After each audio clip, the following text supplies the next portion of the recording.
Can humans really unlock superpowers? The voice inside? You feel it too, don't you? That strange vibration in your chest when you're alone. When the world falls silent, and all that's left is the hum of something greater inside you.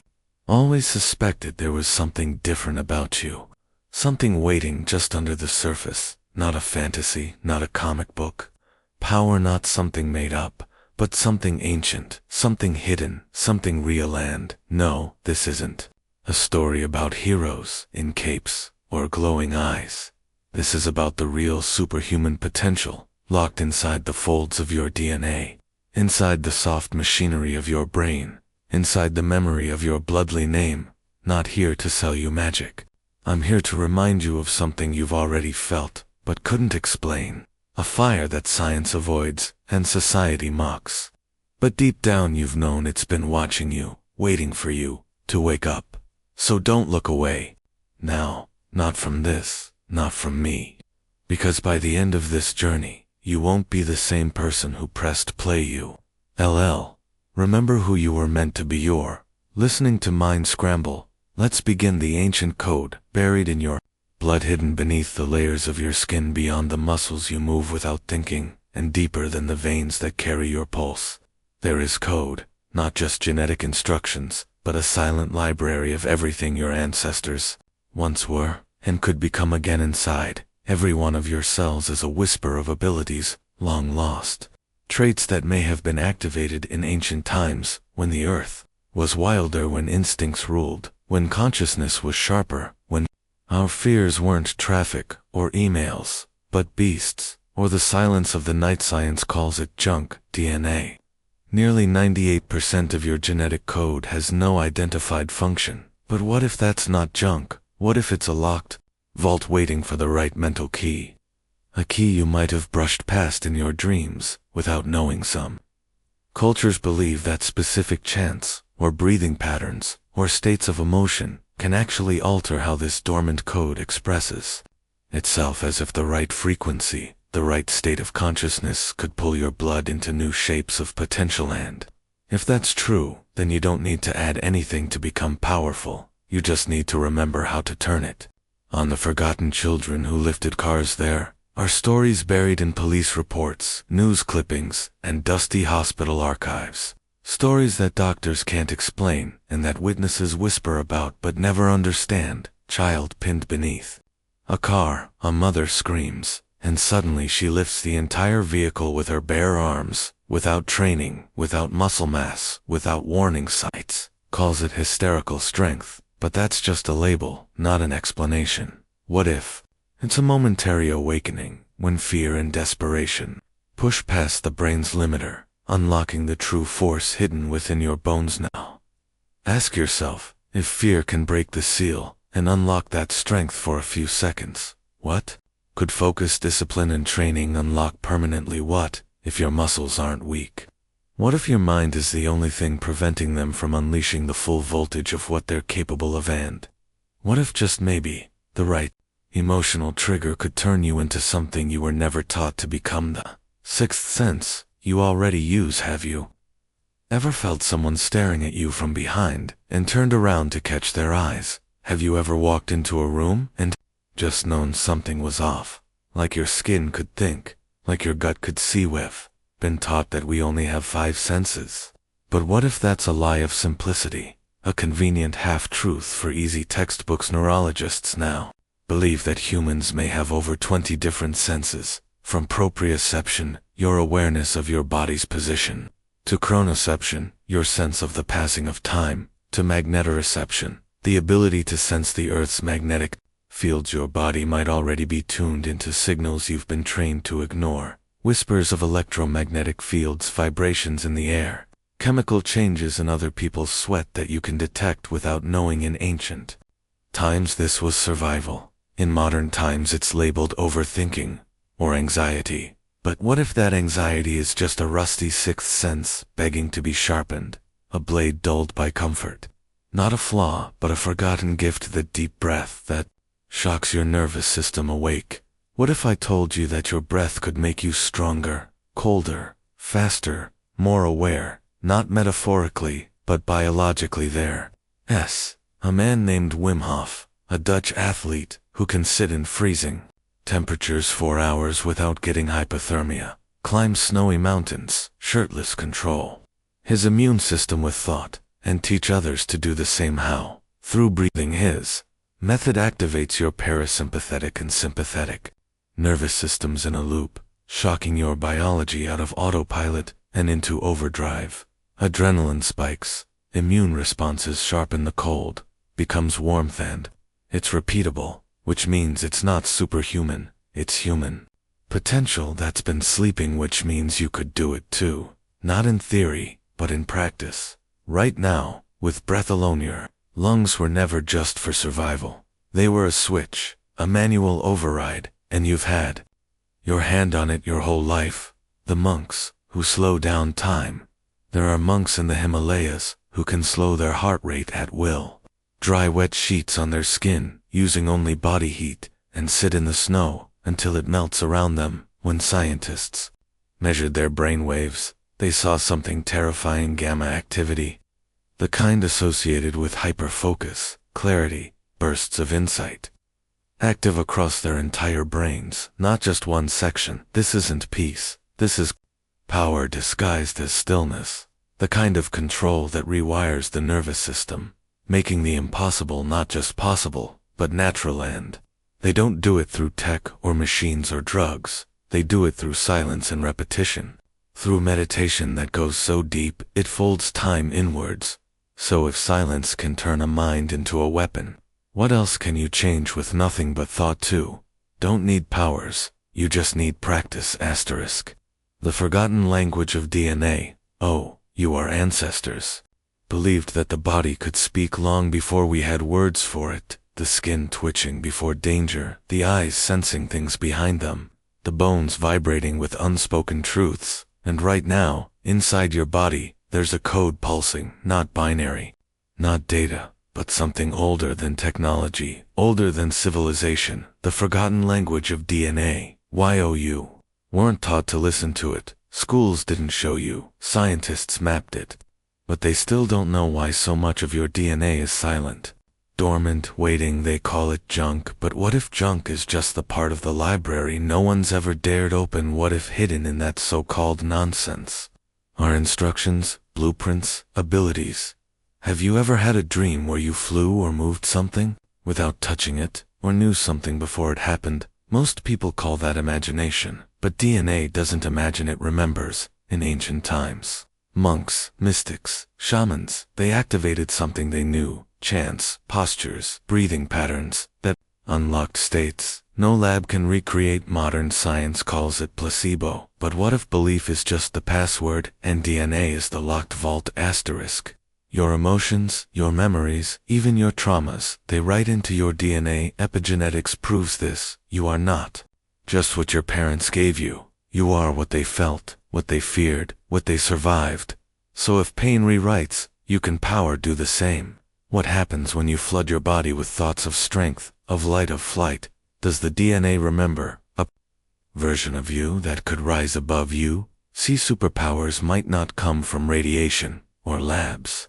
They might come from stillness, from silence, from the forgotten language already inside you. All you have to do is learn how to listen. Again, the shadow muscles of the mind. There are parts of your brain you've never met. Not because they don't exist, but because the world never gave you a reason to use them. Think about it. When you walk into a room, you know when something feels off. You can't explain it, but your whole body tenses. That's not fear, that's perception. And it's sharper than any conscious thought. Now imagine if you trained that, if you treated your intuition like a muscle.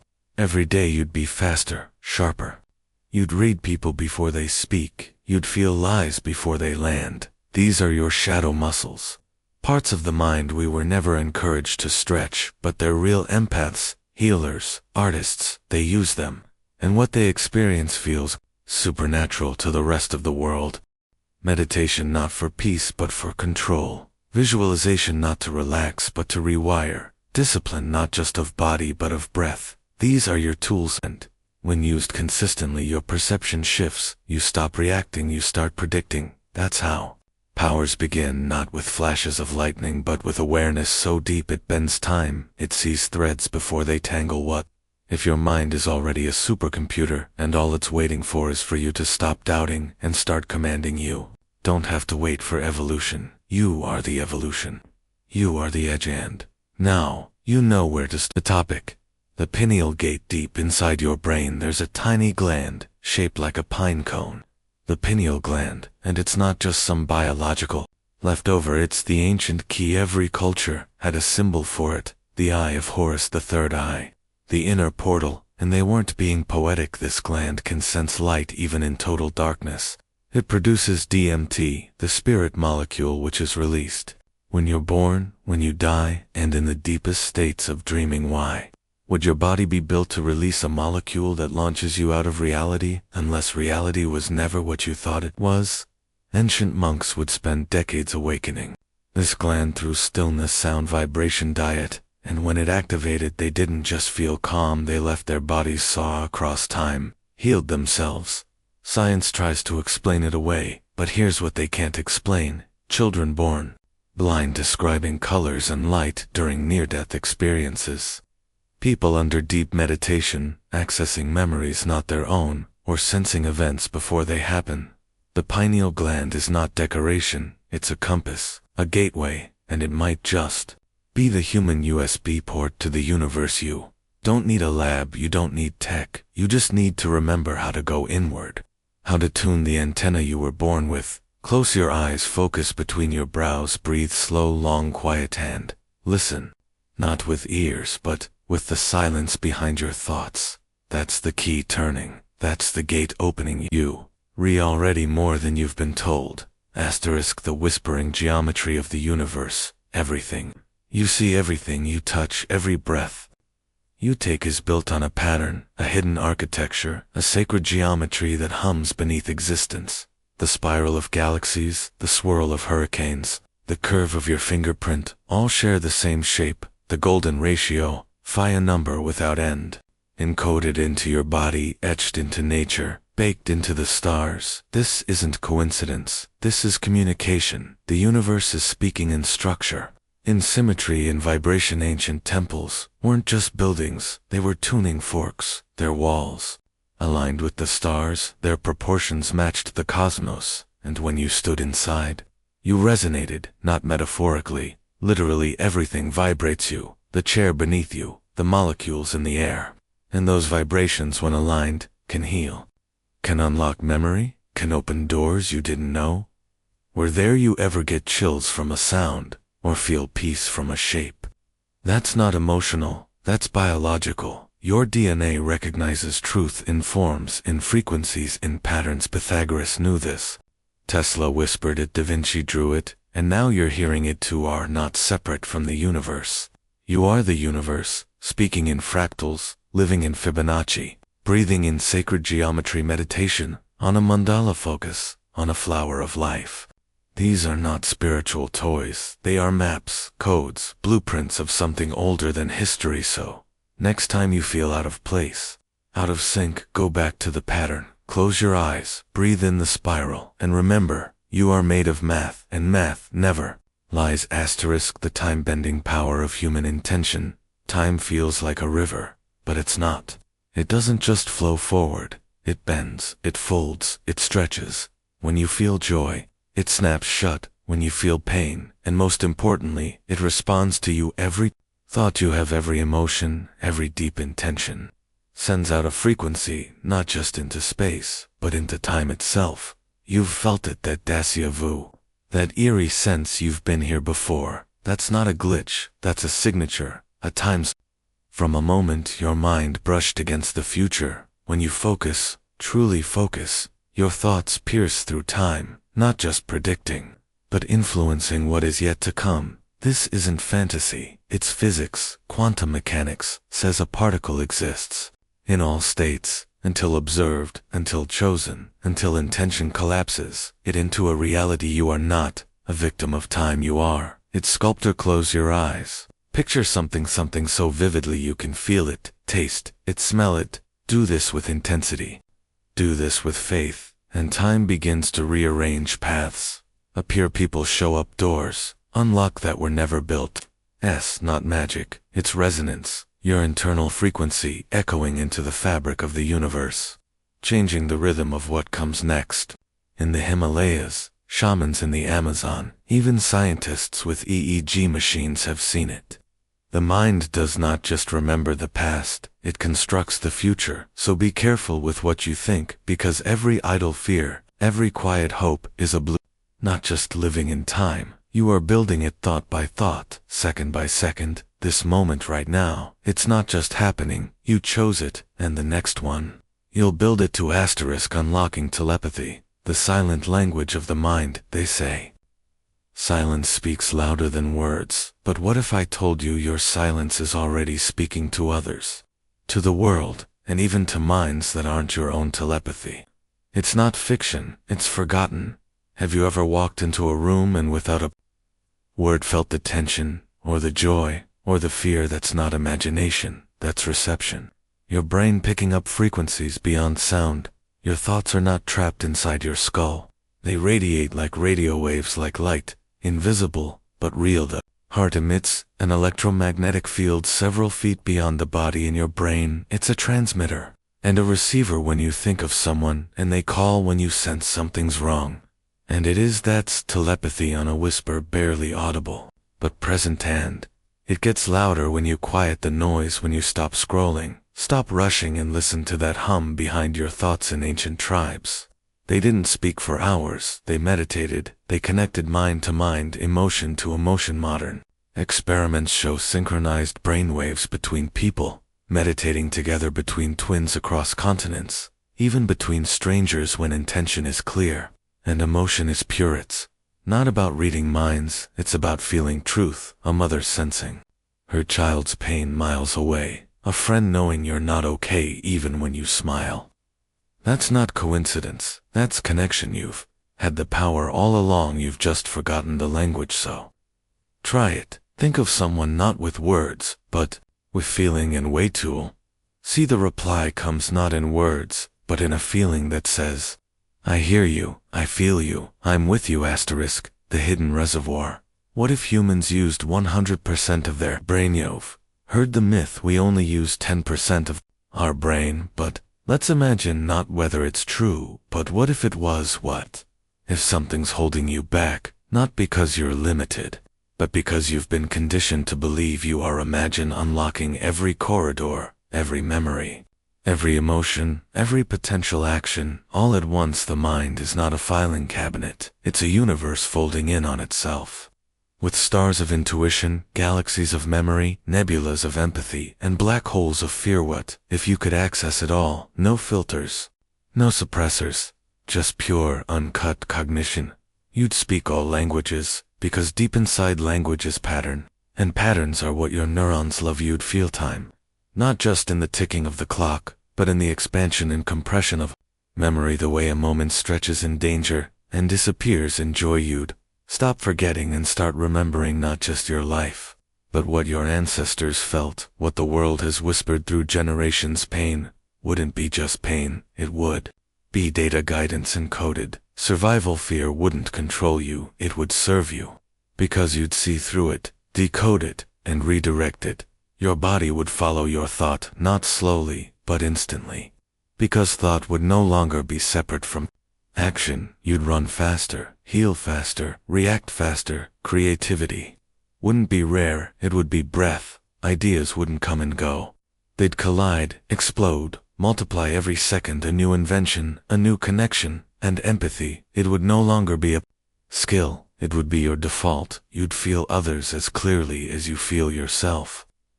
Loneliness would vanish, not because you're never alone, but because you're always in sync. The storm, the calm, the architect and the dreamer, all at once. And yet you already are. It's not that you can't, it's that you don't, because the gates are closed, but the key has always been thought.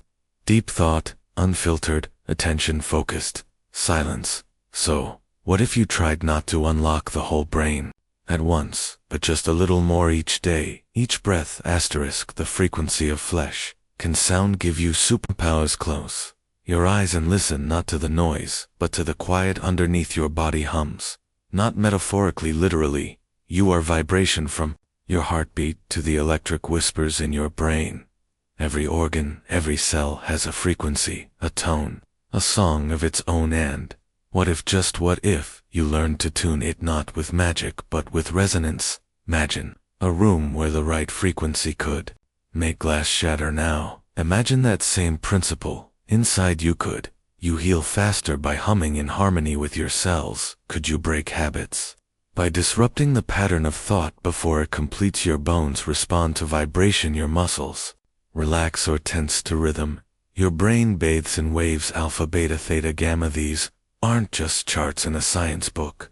They're doorways. What if a deep tone played at just the right frequency could unlock your memory or silence your fear? What if a whispered note could make you stronger, faster, more alert? Sound travels faster through water, and you are mostly water, which means your entire being is a chamber waiting to be struck like a bell. Not every superpower needs lightning. Some need only a whisper. The monks knew this, chanting for hours, not just for peace, but for power. The ancient world spoke in tones, built temples, tuned to the earth, hummed to heal, sang to command, and now we're rediscovering it with ultrasound healing, with sonic levitation, with binaural entrainments. So, ask yourself, have you truly listened to your own frequency? Because somewhere in your hum, your buzz, your song might be a superpower waiting to be heard. Asterisk. The light that listens. Can photons rewire your mind? There's a kind of light you don't see, but it sees you. It's not sunlight, not candlelight, not the glow of your laser. It's photon. It's pure energy, directed, controlled, focused, like a thought, sharp like a decision. What if I told you that a single beam of invisible light could change your brain? Not metaphor, not fiction. Photobomian, the science of light. Therapy uses red and near-infrared photons to do the impossible.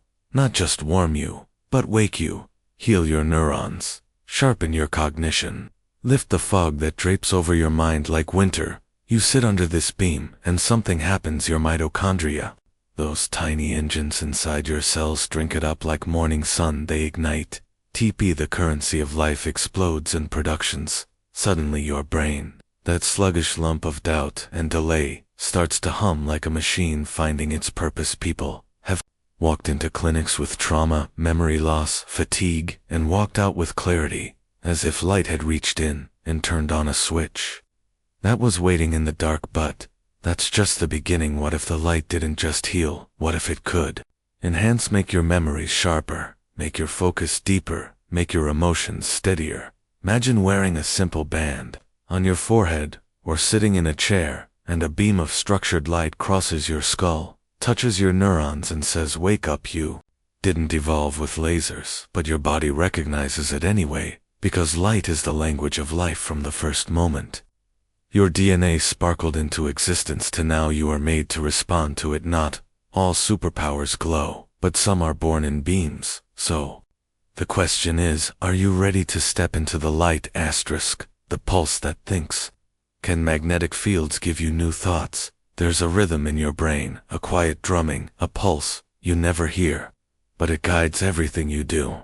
Now imagine this: another rhythm, external, mechanical, a magnetic pulse entering your skull, without pain, without sound, without resistancy. Transcranial magnetic stimulation, TMS, a machine that pulses magnetism into the folds of your cortex. It doesn't cut, it doesn't burn.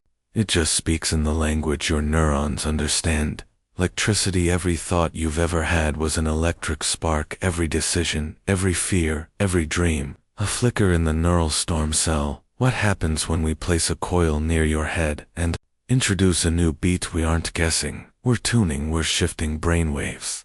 We're encouraging some patterns and silencing others. You feel nothing, but your thoughts begin to move differently. People with depression, stuck in loops of sadness, feel something melt like rust breaking off old gears. People with obsession suddenly find space where there was only pressure. But it doesn't stop there. What if we aim this pulse not just at disorders, but at potential creativity? Memory, in front of your brain, where strategy lives, where empathy blooms. We pulse there and the person who walked in, uncertain, confused, foggy walks out, focused, clear awake. This is not science fiction, it's happening. Clinics, labs, people with real brains, real struggles are being touched by invisible hands of magnetism, and something ancient stirs inside them because maybe the brain is not fixed, maybe it's clay, and we, with these invisible tools, are the sculptors. The eyes that heal can vision alone. Rewire the brain. Close your eyes for a moment, now open them, and realize what just happened. Light entered, was bent, transformed, translated. And somewhere in the back of your skull, a miracle occurred. You didn't just see, you understood. Shapes became symbols. Symbols became language. Faces became emotions. The world came alive all through the gateway of your eyes. But what if the images you see aren't just reflections of the world, but instructions for the brain itself? There's a man who couldn't walk not because his legs were broken, but because his brain forgot how, and instead of drugs, they gave him a headset. Virtual reality filled with movement, with walking, with balance, and his brain watched, learned, adapted the images, rewrote the code. This is neuroplasticity, but weaponized every second. Your eyes are open, your brain is changing. You're not observing reality, you're absorbing it. So, now researchers are asking, what happens if we feed the brain a new kind of reality, one made of patterns, of impossible colors, of synthetic geometries that don't exist in nature? And they're seeing things, people healing from trauma not with words but with lights. Children improving focus not with discipline but with targeted visual games. Stroke victims regaining motor skills because their brains saw the movement and remembered how. What if vision therapy could replace surgery? What if videos could rewire emotions? Your eyes are not just windows, they're portals, and what we put through them is now shaping what lies behind them. The future of medicine may not be in a bottle or a needle, but in what we choose to look at. And if that's true, then healing may begin with a single image. Silent frequencies. Can sound give you powers? Let me ask you something. Have you ever felt something without touching it, like a song that makes your chest tighten? Or a sound you can't hear, but your body responds anyway? There's a truth hiding in the air, right now around you, inside you. Frequencies you can't hear, but your cells doing labs across the world. They're using sound to move matter, to levitate objects, to shape patterns in sand, to destroy cancer cells without a blade. And now they're asking if frequencies can change us. There's a tone at 528 Hz, called the miracle frequency. Some say it can repair DNA. Others say it calms the nervous system. But one thing's certain, when it plays the brain listens. There's ultrasound that can open the blood-brain barrier, delivering medicine where it never could reach. There's infrasound so low you can't hear it, but it shakes your body, your organs, your mood. And there are people who claim they've used sound to unlock focus, clarity, even lucid dreams. They sleep beneath binaural beats, meditate with solfeggio scales, and report something beyond placebo, as if their minds are tuning forks, being aligned. But this isn't mysticism. It's physics and biology. The body is vibration, the cells hum, the bones resonate. So what happens if we feed the body the right notes, the right rhythms at the right time? Could we heal faster, think clearer, even move differently? Could we one day design a sound so perfect, so precise, it enhances the human brain? Like software for the mind. It's already happening, just not where you're looking. Your powers may not come from within, but from what enters you unseen. Through the silence between sounds.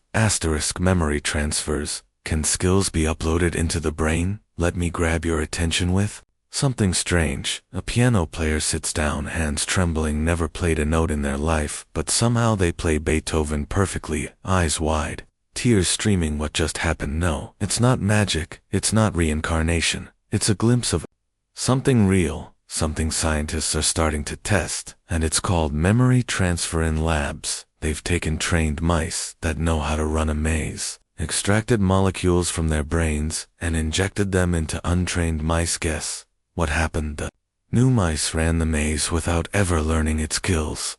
Memory's not just in neurons but in molecules and RNA.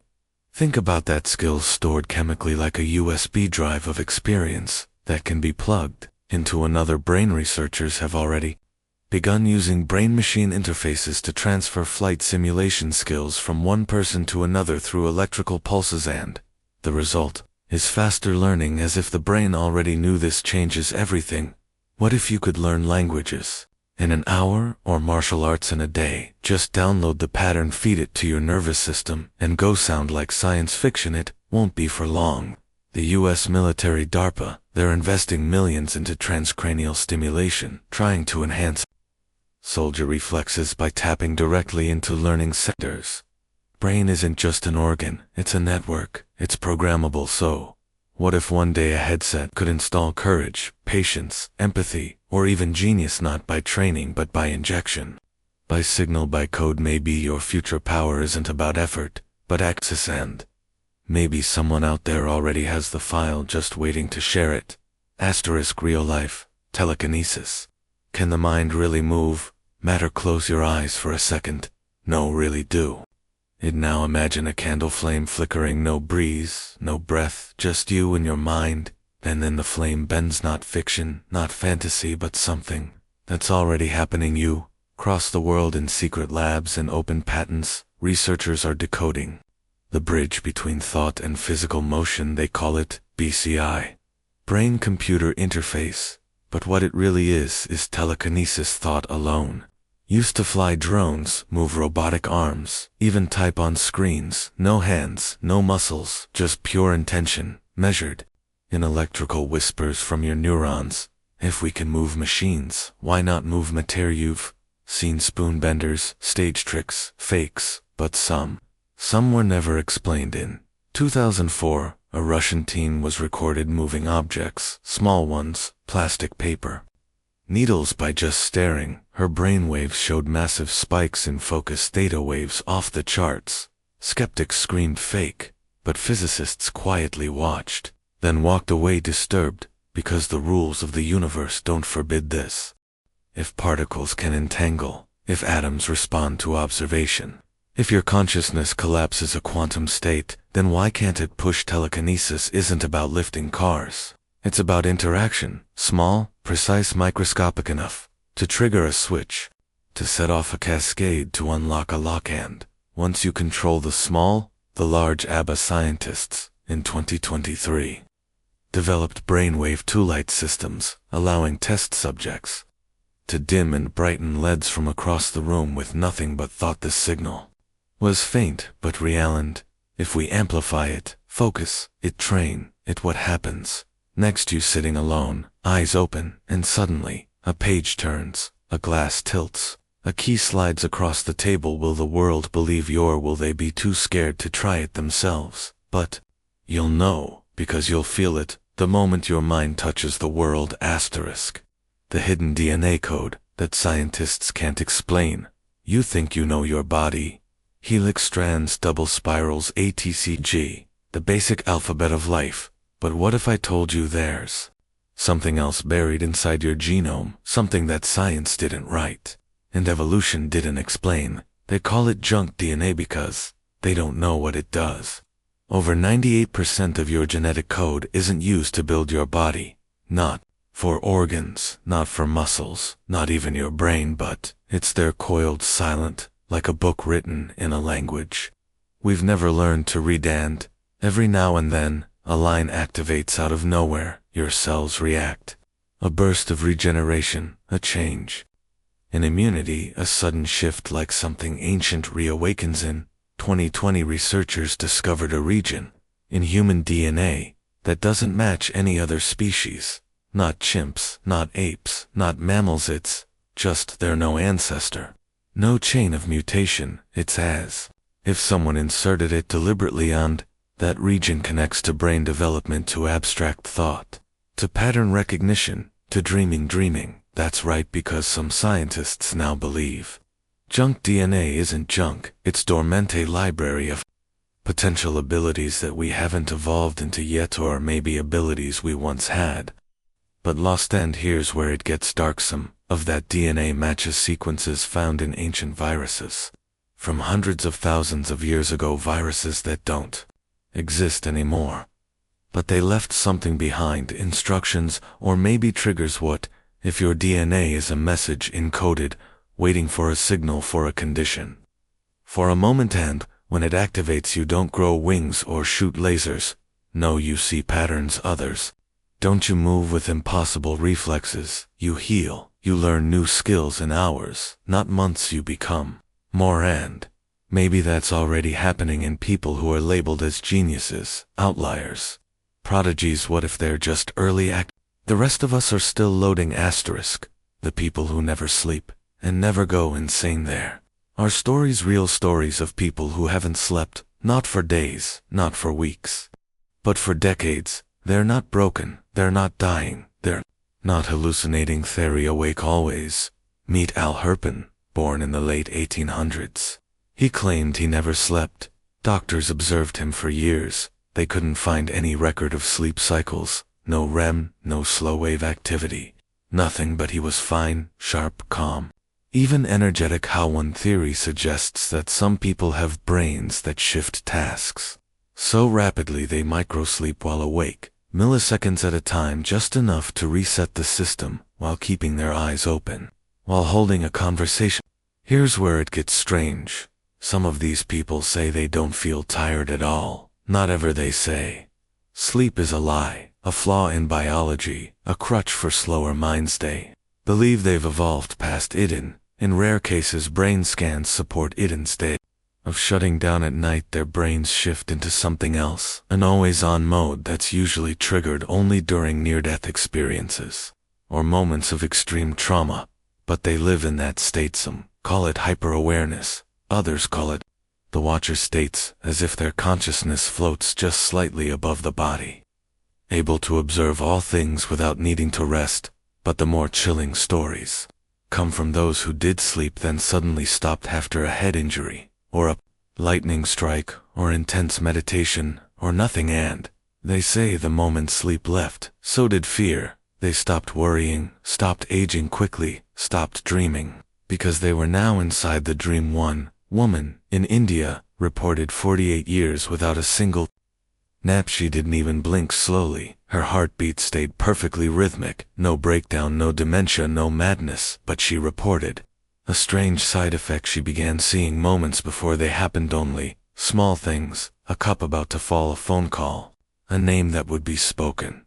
But still it was their precognition, as if her brain, now uninterrupted, was running calculations that sleep used to erase. So here's the question. What if sleep isn't rest, but suppression? What if your mind is capable of so much more, but only when you stop shutting it down? And the people who never sleep aren't broken. They're the future. Asterisk, the forests that move without wind. You've seen trees sway, leaves rustle, branches tremble, but always because of wind, right? But there are forests deep in the Amazon, hidden in Siberia, and even in parts of Southeast Asia where trees move without a breeze. No storms, no earthquakes, just silent shifting wood. Locals don't go near these places. They say the trees walk not fast, not loud, but they dune tribe in Brazil calls them the sleepers, because during the day they seem normal, but at night, if you mark a tree with a knife, it will be gone by dawn. Not cut, not stolen, just not there, moved somewhere deeper into the woods. Scientists tried to debunk it. They installed cameras, sensors, trackers, but every morning the cameras were turned away, like something had rotated them by hand. One research team planted GPS chips inside the trunks, and over 3 months, the coordinates shifted by inches, then feet, then hundreds of meters, all without leaving any trails in the soil. No drag marks, no broken roots, nothing. So they called in biophysicists. Theories were made. One suggested that the trees had evolved a kind of hydraulic mobility, roots that contract, swell, pulse, pulling the tree like muscle tendons over time. Another theory blamed quantum entanglement, that somehow the tree's molecular structure could displace itself without physically moving, a kind of teleportation, but only through dense, organic surroundings. But then the nightmare started. 3 researchers quit the study after reporting vivid dreams of forests breathing, trees whispering in languages they didn't know, and always waking up with soil under their fingernails. One Woman claimed she felt her heartbeat sync with a tree nearby every time she walked through the forest. Her chest would thud in rhythm with the bark beside her, and then one night, she vanished, her tent unzipped, camera still recording and in the footage. At exactly 3:06 a.m., you can see a shadow, not a person, not an animal, but something wide, tall, and still. The footage ends with static, and her GPS chip was later found inside the hollow of a tree, miles away. So now we ask, what are these forests hiding? What lives beneath the roots within the wood? Or maybe, what is the forest itself? What if it's not the trees that are alive, but the entire forest as one conscious entity, and every tree is just a nerve, a finger, a synapse moving, slowly, patiently, toward something, and maybe, just maybe, it's not the wind that makes trees move, maybe it's curiosity, asterisk. The trees that whisper your name. You return home after watching that last video. You glance at your backyard, at the trees, that same ordinary grove. Now feels like it's watching you. You laugh it off, right? It's just a story, just pixels and sound, nothing to worry about, till one night you hear your name, whispered not loudly, not angrily, but gently, from outside your window. You go to look, and there's nothing, just the trees still as statues, frozen in moonlight. But the next morning one of them is closer. You measure the distance. You convince yourself it's your imagination, until it happens again and again, and then you carve a small mark. Just a scratch on the bark of the nearest tree. You wake up and that tree isn't there, not fallen, not cut, just gone in its place.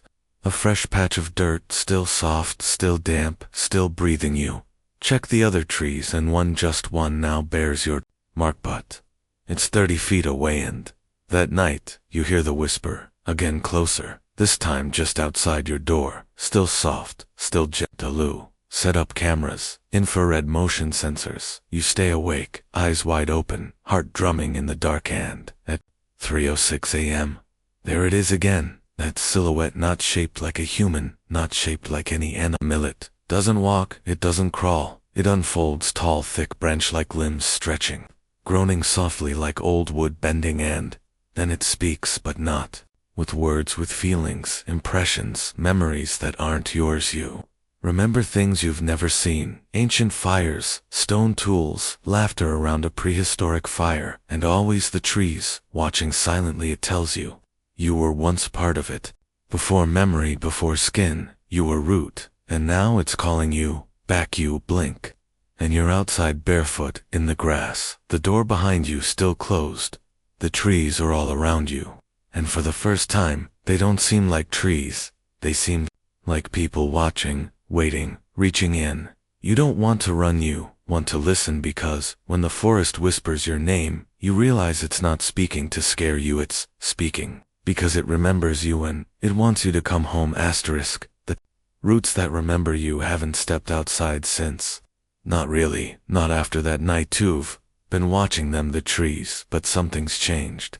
They're not just in your yard anymore. You've started seeing them in reflections where they shouldn't be, in mirrors, in windows, in puddles, asterisk. You look at a city skyline, and somehow you see branches entangled in the buildings, as if the trees were always there, hiding in plain sight, wearing skyscrapers like costumes. You go to sleep and the dreams begin. You're in a forest, but it doesn't feel ancient. It feels vast, endless, like it never began, and never will end. The trees are breathing slow, calm, deep, like the ocean. You hear them speak, not one voice but many, 1,000 gentle murmurs, all saying the same thing.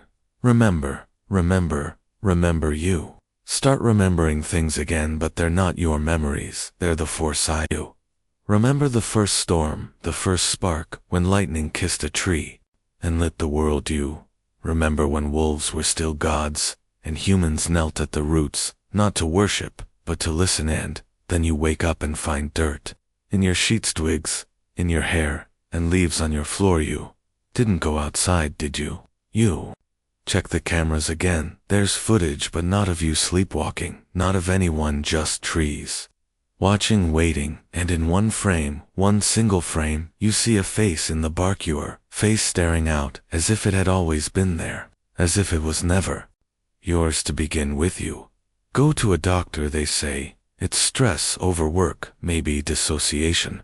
But when you show them the footage, the leaves, the bark, the breathing dirt, they ask you to leave. They don't want to see you again. You feel the roots now beneath. Every step, every floorboard, every road, every tile. There is no escaping the forest because it doesn't exist. In one place it exists. Everywhere, and it's growing inside you. The forest that follows it started with the walls breathing, not a metaphor, not a trick of the light. You watched them expand, then exhale once, twice, like lungs adjusting to a new rhythm. Yours, you placed your hand on the drywall. It pulsed once, then matched your heartbeat. You moved apartments, new city, new walls, but they knew. They followed not the walls themselves, but what lived inside them. Would dead, you thought? But not silent. You pressed your ear and heard it again, the murmur of leaves, even though you were 10 stories up. Even though no tree had touched this concrete. In a decade then came the whispers, not in your ears, but in your veins, the feeling that your blood wasn't your own, that it had turned to sap, thick, slow-rooted. You tried to cut ties, you stopped going outside, you stopped touching furniture made of wood, you slept on metal, ate off stone, spoke only in rooms with plastic chairs, but still in the silence, in the stillness. You heard them, the forest speaking your name, not calling you, claiming Yao, you're theirs now, and they've been patient longer than time, older than memory. They don't run, they wait in. One day you'll be tired, your bones aching, your body slowing, and when you lie down finally to rest, you'll hear the leaves again, the branches brushing against your ribs, and your lungs will forget to fight, and you'll wake up beneath the soil, eyes open, roots tangled in your hair, mouth full of green, and it will feel like coming home. The trees remember you started dreaming in bark, not in color, not in shape, but in texture, rough, cracked. Elevate, run your hands through your hair in the mirror and pull out pine needles. You stopped brushing, stopped looking. Your dreams were no longer yours. Each night a story told in rings, like you were a tree that had lived too long. Each dream another ring, another life. You remembered climbing trees as a child, but now, in these dreams, you were the tree being climbed. You felt the bark peel, the laughter echo, the ropes swing from your branches, until the rope turned to noosen, till you woke, gasping with soil on your tongue and moss pressed into your chest. They weren't dreams, they were instructions, and your hands changed. At first, you blamed the cold, then dehydration, but fingers shouldn't harden like that, shouldn't splinter at the knuckles, shouldn't crack open with sap. The mirror stopped showing you and began reflecting the forest behind you. Even when there was only Walu smashed the glass, but the forest didn't care. It simply stepped through the broken Pichesiar, becoming one of them. It started subtly. You'd stand too long in one place and your feet would root, not metaphor, root hair, tangled with leaves that hadn't fallen, clothes collecting bark where buttons used to be, and you felt it. A deep calm, like something old had woken in you, not evil, not kind, just ancient, patient. A hunger with no face. You stopped fearing it. That's the strangest part, because it didn't come for you like a predator. It welcomed you, like a lover, like a mother, like a memory you didn't know was yours, and still it waits there. There's a reason you don't sit on wooden chairs anymore. There's a reason you flinch at the sight of hardwood floors. There's a reason the trees outside your window seem closer than they were yesterday. They're not moving. You are every second, every breath you draw closer to their world, or rather, they pull you closer to theirs, and one day you'll step outside and never return because you'll realize there's nothing inside worth returning to. The forest doesn't hunt, it absorbs sand. You're already half gone. The hollowing, there was a sound the first time it happened. Not a crack, not a snap, but a whisper that echoed inside you, as if your chest was a cave, and something ancient had just stepped in without asking. You looked down and saw your shadow had changed shape. No longer a person, but something stretched, elongated, antlered.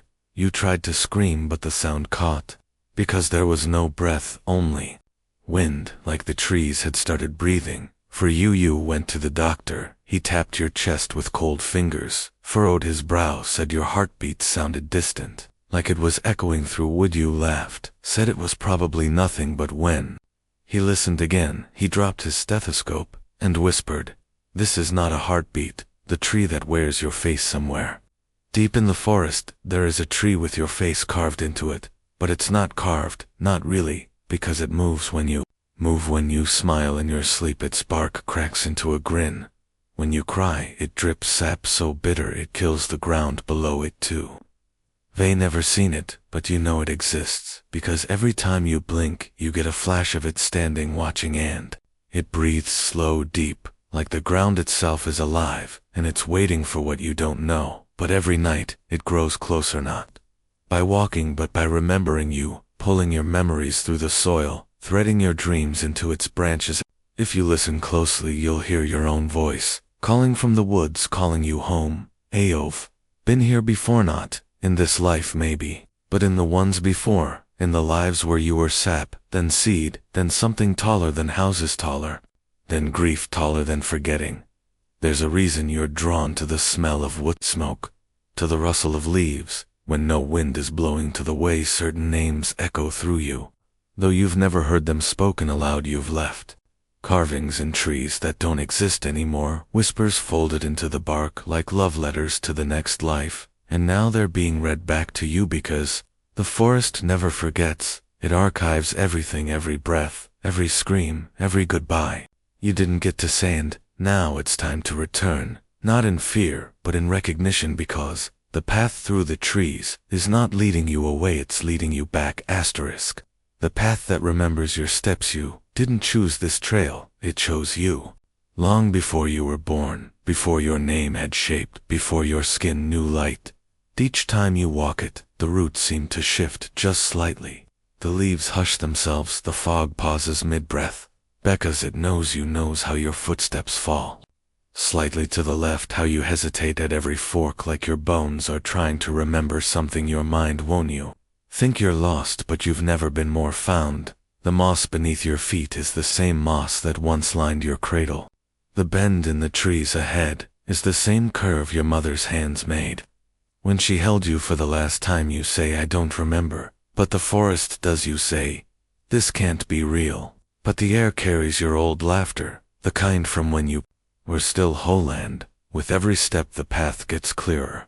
Not because you're moving forward, but because you're peeling back layer after layer, until the forest sees your core again and welcomes it home. The deer with human eyes, you see it, just once between two columns of mist, its antlers like branches, its fur too smooth, but it's the eyes that freeze you. Eyes too deep to knowing. Not just reflective but remembering. It doesn't run when you see it, it simply waits, head slightly tilted, breath like a mirror fogging the cold. You try to look away, but your legs forget how, because in its gaze you see yourself not as you are now, but as you were then, in a time where your body was smaller, your fears were different, and your voice still carried wonder. The deer turns slowly and walks deeper into the trees. You follow. Not because you want to, but because you have to, because a part of you, the part made of stories and forgotten lullabies, knows this is the only way to remember, the only way to wake up, because in this forest, sleep is not rest, it's surrendered. The tree that breathes in dreams, you found it at the end of the path, or maybe it found you. It was tall, older than counting, its bark rippling like it had lungs beneath, and when you touched it, your dreams changed. You no longer dreamt of flying, or falling, or teeth breaking like glass. You dreamt of roots, of tunnels under your skin, of branches growing from your ribs, and in every dream you heard a lullaby in a language you'd never learned but somehow knew how to sing along. The tree didn't speak, it didn't need to, it simply stood and breathed, and remembered everything. You tried to forget your hands on its trunk, left no mark, but the next night you saw your fingerprints inside your dream, pressed against the inside of your own skull, like someone or something had crawled in through your touch and made a nest. The reflection that blinks back, you lean over the still lake, expecting to see yourself, but what stares back is not a mirror, it's you, but older, or younger, or something in between. Its eyes move before yours, it blinks before you even think to. You tilt your head, it smirks, not out of malice, but like it knows a joke you've forgotten. You've reached down, The water ripples, and suddenly its hand is reaching up, but not to mirror you, to touch you fingertips, graze the surface, and the water chills. Not just your skin but your memory flashes of places you've never seen, names you've never spoken, but somehow they ache in your throat to blink. And the face is gone, replaced by ripples and the faintest echo of your own voice, whispering a name. You didn't know you had the clock with no hands. You find it inside a hollow stump, a rusted pocket watch ticking, but there are no hands, just sound. Steady, relentless, you hold it, and your heartbeat sinks to it like it's pulling you into its rhythm, and suddenly time feels wrong. Your memories bleed into each other. You remember things that haven't happened, forget things you just thought. The clock hums, and inside your chest something starts to unwind. Not you didn't know was there, coiled for lifetimes. You try to throw it away, but your hand won't let go, because deep down, you know this clock isn't broken. It's just waiting for you to catch up, for your soul to align with a moment long overdue. The cabin that wasn't there yesterday, you're certain the path was empty, but tonight, a cabin stands where silence used to beat's windows glow, soft and golden like it's been expecting you. You step inside. The floor doesn't creak because it knows your weight, knows your rhythm, like it's danced this moment before. Inside everything feels familiar. The books on the shelf, the coat by the door, even the dust smells like your grandmother's attic. But you've never been here, have you? On the table, a cup of tea still steaming. You didn't pour it, but your favorite spoon rests beside it too. Sit, take a sip, and for the briefest second, you remember your first dream, not the one you had last night or last year, but the first, the one before language, before thought, the one your bones still hum. When you're half asleep, cabin doesn't vanish, it waits. Because you're not done remembering, not yet, asterisk. The forest that follows the room with no corners. You moved again, this time into a cube made of steel, cold, lifeless, clean, no wood, no plants, no life. The walls were smooth, the ceiling flat, the floor unforgiving. You were sure, absolutely sure, that this time you had outrun it. But one night, when the lights flickered, when the hum of electricity dipped, you noticed it, a single line, a crack running along the edge, where the floor met the wall. It shouldn't have been there. The building was new, tested, reinforced, but it was there, and it was growing. You knelt down, pressed your face to it, and behind it, you smelled it, not rot, not mold, pine, earth, wind. It was breathing through the fracture.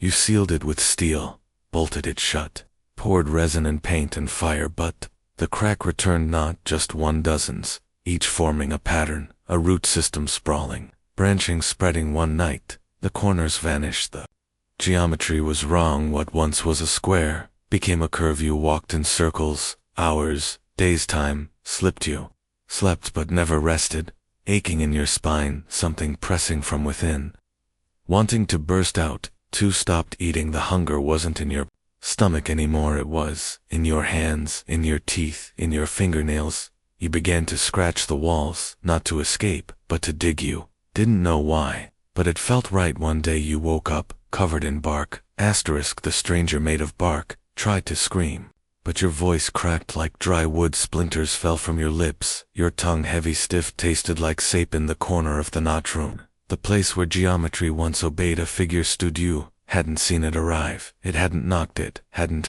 opened anything. It was just there, tall, too tall, its limbs jointed in the wrong places, its head bowed as if ashamed or amused. Its skin was bark layered, twisting, carved. It didn't move like a person, it didn't even breathe, and yet you knew it saw you, not your face, not your body. It looked into the part of you you couldn't name, the piece you buried beneath smiles and sentences, the part that remembers things you've never done, that wakes at 3 a.m. with dread and no memory. You opened your mouth to speak, to ask, to plead, to pray, but it raised a hand, not a hand, a limb long, covered in moss, bent backward, and then the walls split, not cracked, not broke, split like paper in water, and behind them, trees, but not the ones you remembered. These were ancient, hungry, twisting upward in slow spirals, bark that pulsed, leaves that whispered in tongues.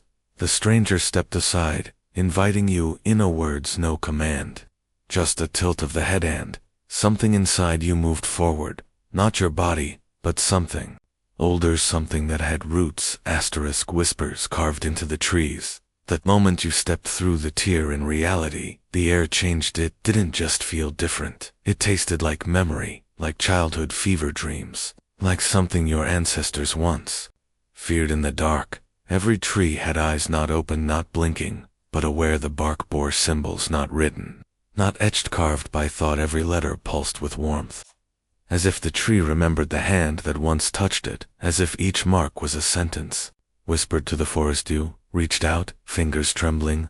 The bark beneath your touch didn't resist it, opened, subtly, lovingly. It wanted to be redanned as your skin met wood.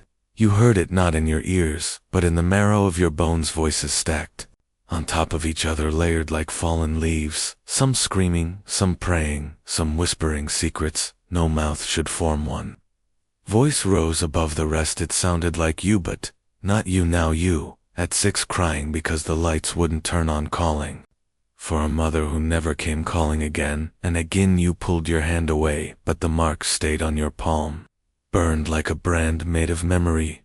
You weren't just in the forest now, you were part of it, tanned. It remembered every moment you wished to forget too. Leaf floated down in front of you, soft, red, wet.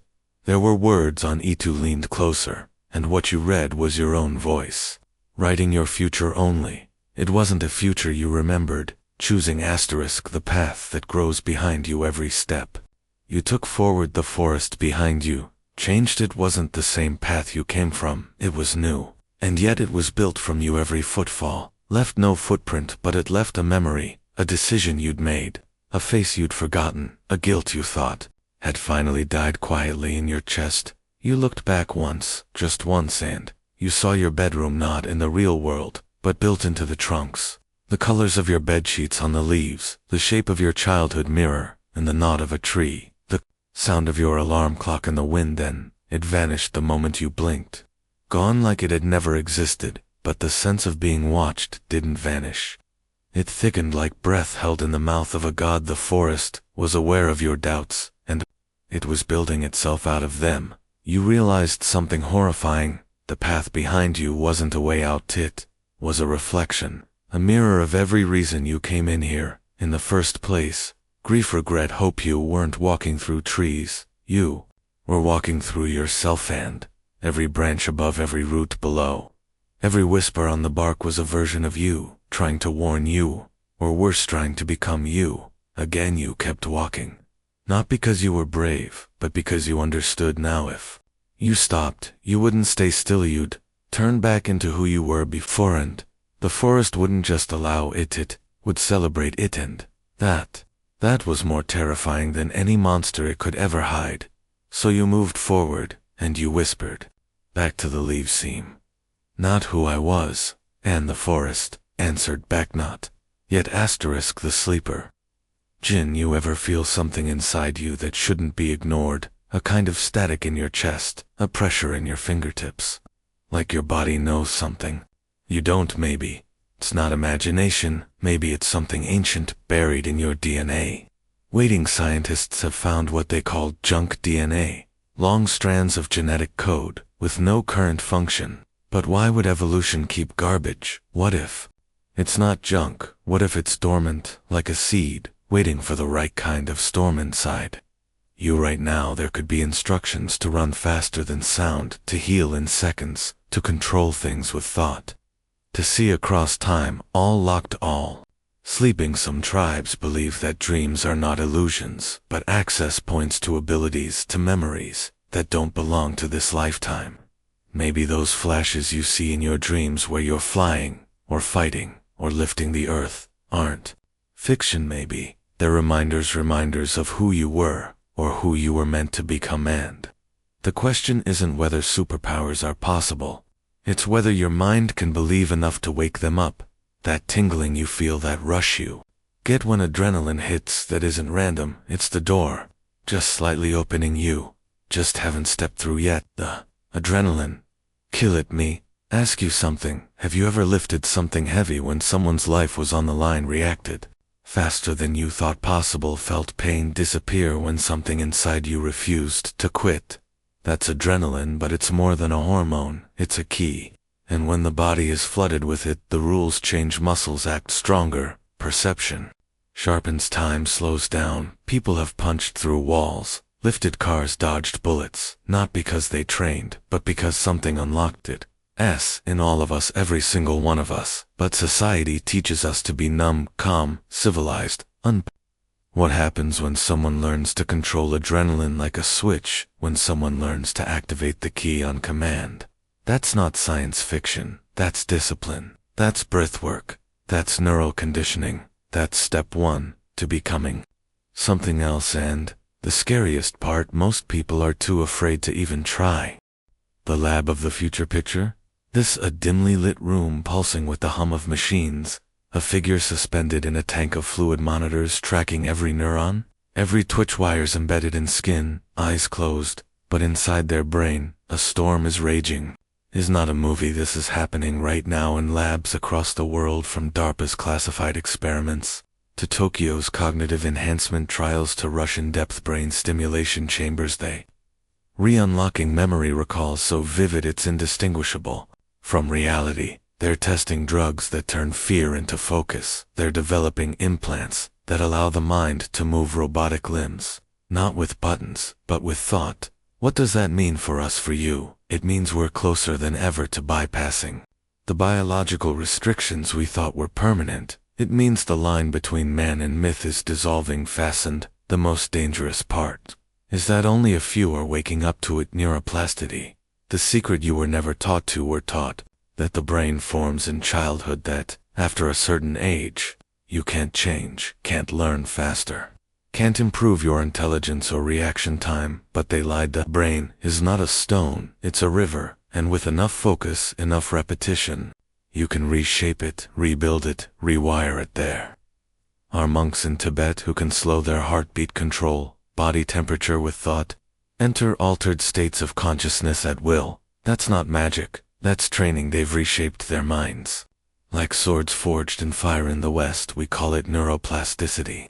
And now we're beginning to understand how to wield ITVR simulations that rebuild your reflexes, games that train your intuition, programs that enhance visual memory, focus, balance, pain tolerance, and all of it is a form of power development.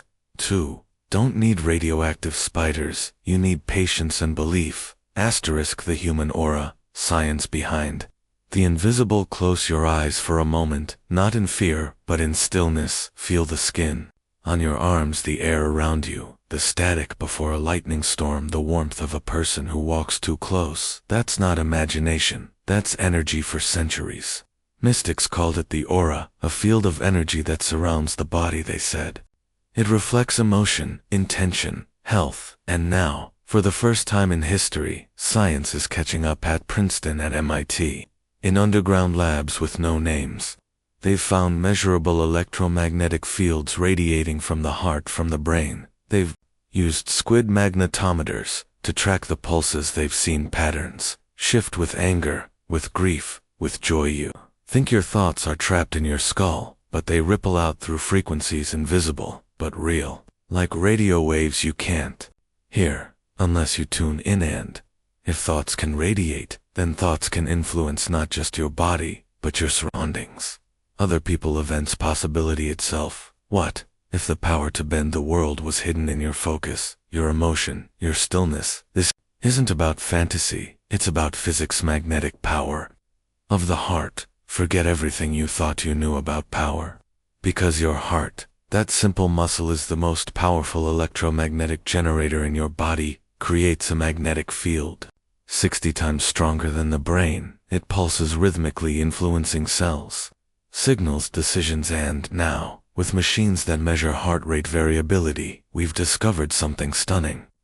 When you shift into states of gratitude, calm, compassion, your heart synchronizes with your brain. They call it coherence, a state where you become more than just flesh, you become a transmitter, a signal, and that signal has the power to shape outcomes. Athletes use it before matches, snipers use it to slow breath before the shot, musicians use it to enter flow, and those who master it can manifest focus, recovery, intuition, and peace at will. Is that not a kind of superpower? And this is only the doorway, because next we step into the forbidden science of telepathic resonance, when two minds begin to sync through nothing but energy. Asterisk. Telepathic resonance. When minds begin to merge. Oh, felt it, haven't you? The phone rings, and you already knew who it was. You think of someone, and moments later, they message you. Two people speak the same words at the same time, and you both laugh, unsure why it keeps happening. Coincidence? Or something deeper, more primal, more human, a hidden language that doesn't use words scientists once scoffed at. The idea of telepathy, but not anymore. Not after what's been recorded in double-blind experiments, not after synchronized IG readings from twin subjects across the world, not after quantum biology opened a portal to a truth stranger than fiction. Two people miles apart, hooked up to sensors, told to clear their minds, and when one sees a flashing light, the other, in another country, shows a matching brainwave spike. No cues, no internet, just resonance. Some call it non-local consciousness, others say it's quantum entanglement of the mind, but whatever it is, it exists and it defies every law we thought was unbreakable. Now, imagine if we could harness it, train it, if thoughts could travel not through wires but through will. Soldiers on the battlefield connected silently, rescued teams, locating the lost with nothing but a feeling, lovers sinking from thousands of miles apart. Some already claim it's real. Remote viewers in classified government projects, psychics with results that made the Pentagon uncomfortable, and children young enough to not know what impossible means, doing the unexplainable. So maybe the superpower isn't reading minds like comic books promised, but syncing with others so deeply that understanding flows, without speech, without fear, without separation. And maybe that's only the beginning, because when minds sync, what happens to time? What happens to space? Asterisk. Precognition, the dream that happens before reality. It starts in silence, a stillness behind your eyes, a moment that doesn't feel like anything special, until it happens again. You walk into a room and pause. You've never been here before, but you know where the window is, you know what someone is about to say, you know the painting on the wall, before you even see it. Deja vu, a glitch in the matrix, they say. But what if it's not a glitch? What if it's a glimpse of a future echo, a whisper from time itself? The phenomenon of precognition, the ability to sense or foresee future events, has haunted humanity for centuries, from prophets in ancient temples to children who dream of disasters days before they unfold, from battlefield generals who change plans based on a gut feeling, to commuters who miss a train only to hear that same train derailed moments later. It's not just superstition. Studies have shown something unnerving: people reacting to images before they see them, heart rate spiking before the danger appears on the screen, a body preparing for what it hasn't yet witnessed. Time doesn't flow as we think it does, not in straight lines, not in perfect cause and effect. It loops, it folds, and sometimes it leaks. Carl Jung wrote of meaningful coincidences, synchronicities that were more than luck, more than chance. They were footprints from the future, echoes rippling backward, calling out. There are moments you feel it, you know something is coming. The phone rings, and you're already afraid the storm brews, and your bones feel it. You wake up, shaken by a nightmare, and hours later, the real nightmare begins. Some believe these moments are gifts, a tap on the shoulder from fate, a way for the universe to whisper, pay attention.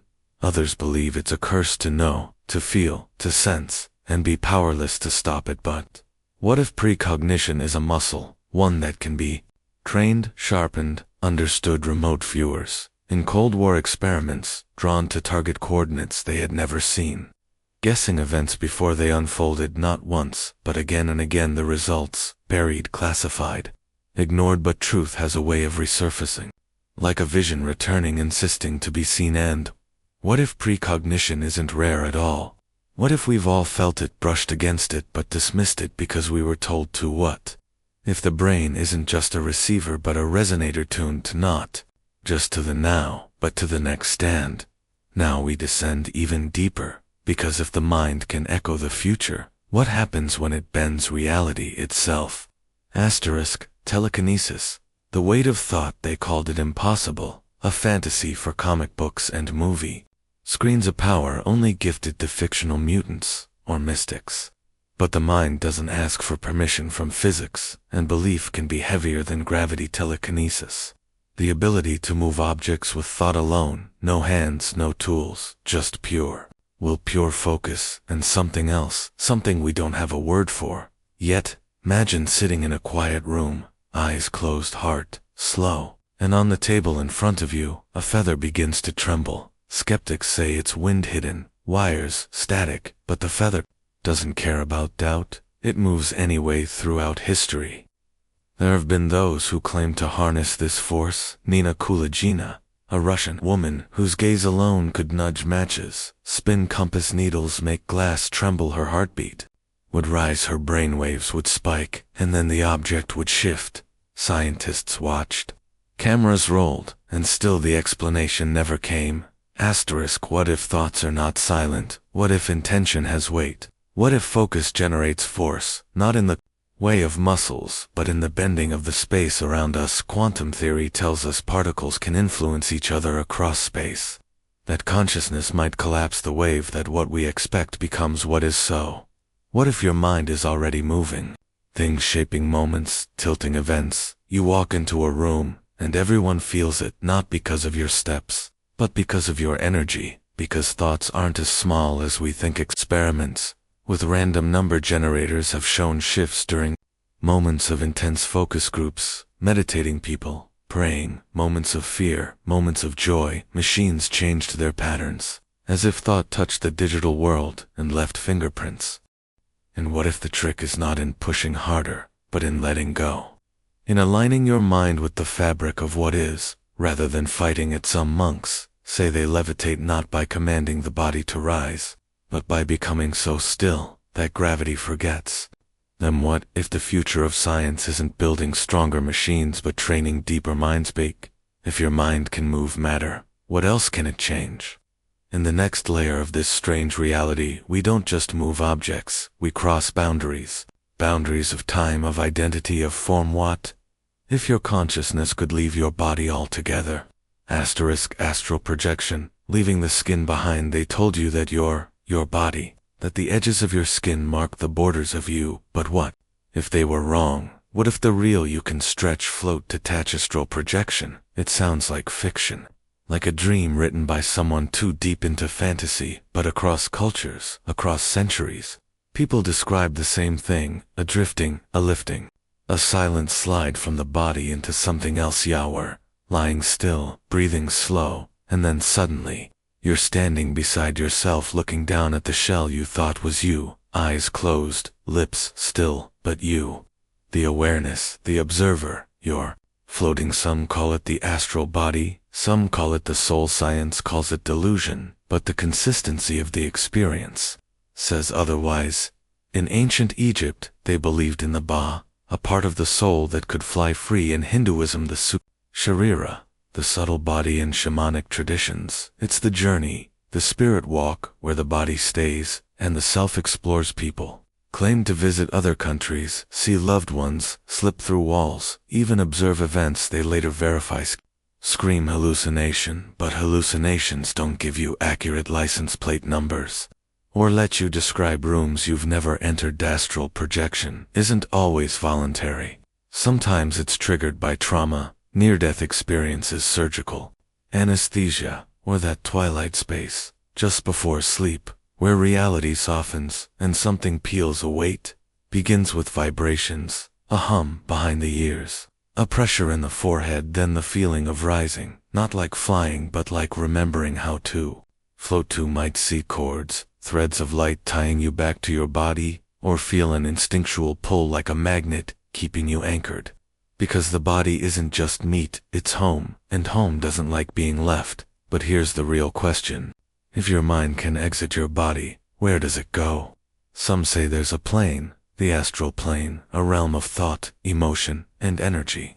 A place where time doesn't run straight, where you meet others not in flesh, but in essence. You might encounter beings, guides, shadows, fragments of yourself, or echoes of someone else. The rules are different, their emotion shapes form, thoughts become places, and fear Fear is a lock that slams you back into your physical self. You must learn to stay calm, to stay clear, because what you carry shapes what you see. Or not just a traveler. You're a creator, a mirror, a spark hand. Once you've seen the world without weight, once you've felt the freedom of thought unchained, you can never truly forget the next time you dream and feel the floor melt away. You'll know you've left the skin behind. But not all journeys go outward. Some go inward into the locked chambers of the mind, where memories are more than just pictures, they're doors. And sometimes those doors open themselves. Memory echoes that refuse to fade. Some memories don't age like the rest. They don't soften, don't dissolve. They echo endlessly like footsteps in a cave that has no walls, no ceiling, just void and vibration. You might be brushing your teeth, and suddenly the taste of blood and metal from that night, that place, that moment, fills your mouth again. Why? Science says it's neurons, trauma loops, electrical storms in the brain, but you know better. You feel it. It's not just memory, it's presence. That night never left. It waits dormant until your guard slips. There are places in your mind that feel haunted, and sometimes you don't even know what died there. You walk through your own life, but behind certain doors, you're still 10 years old, still screaming, still running, still hiding under a bed that no longer exists. What if those memories aren't just brain data? What if they're imprints like a ghost leaves behind, but instead of haunting a house, they haunt you? Not every memory is yours. Some are ancestral, inherited, woven into the code of your being. You might flinch at thunder because your blood remembers war, or recoil at water because your great-grandmother drowned. Memory echoes beyond your life, beyond your birth, carrying not just images, but emotion, impression, energy. That's why you sometimes feel heavy, even when the day is light, because you're dragging echoes through your waking life. Some people say you can erase them, cleanse them. But maybe the goal isn't erasure, maybe it's transformation. What was pain can become a map. What was fear can become warning. What was broken can be the crack that lets light in. When you face these echoes, not as enemies but as messages, you become something else. Not just a survivor, but an interpreter, a translator of shadow. And when you can walk through your memories without trembling, you don't just heal, you own your story. You are no longer the haunted, you are the one who haunts back. You've walked through your own echoes, but what happens when time itself bends back toward you, when you remember a moment that hasn't happened yet? The memory of the future, or standing in a place you've never been, but you feel the air knows you. The light bends a little differently around your body, like the space is waiting for something or someone. You take a step, and something inside you says, I've done this before, but how? You were never here. No maps, no pictures, nothing. And yet you know where that hallway leads, what's behind that rusted door, what the man at the corner table will say. Even before he lifts his head. Some call it déjà vu, a glitch, a brain hiccup. But what if it's more? What if you're not just remembering the past, you're remembering the future? Time, we're told, moves forward like a river, but have you ever seen water obey rules?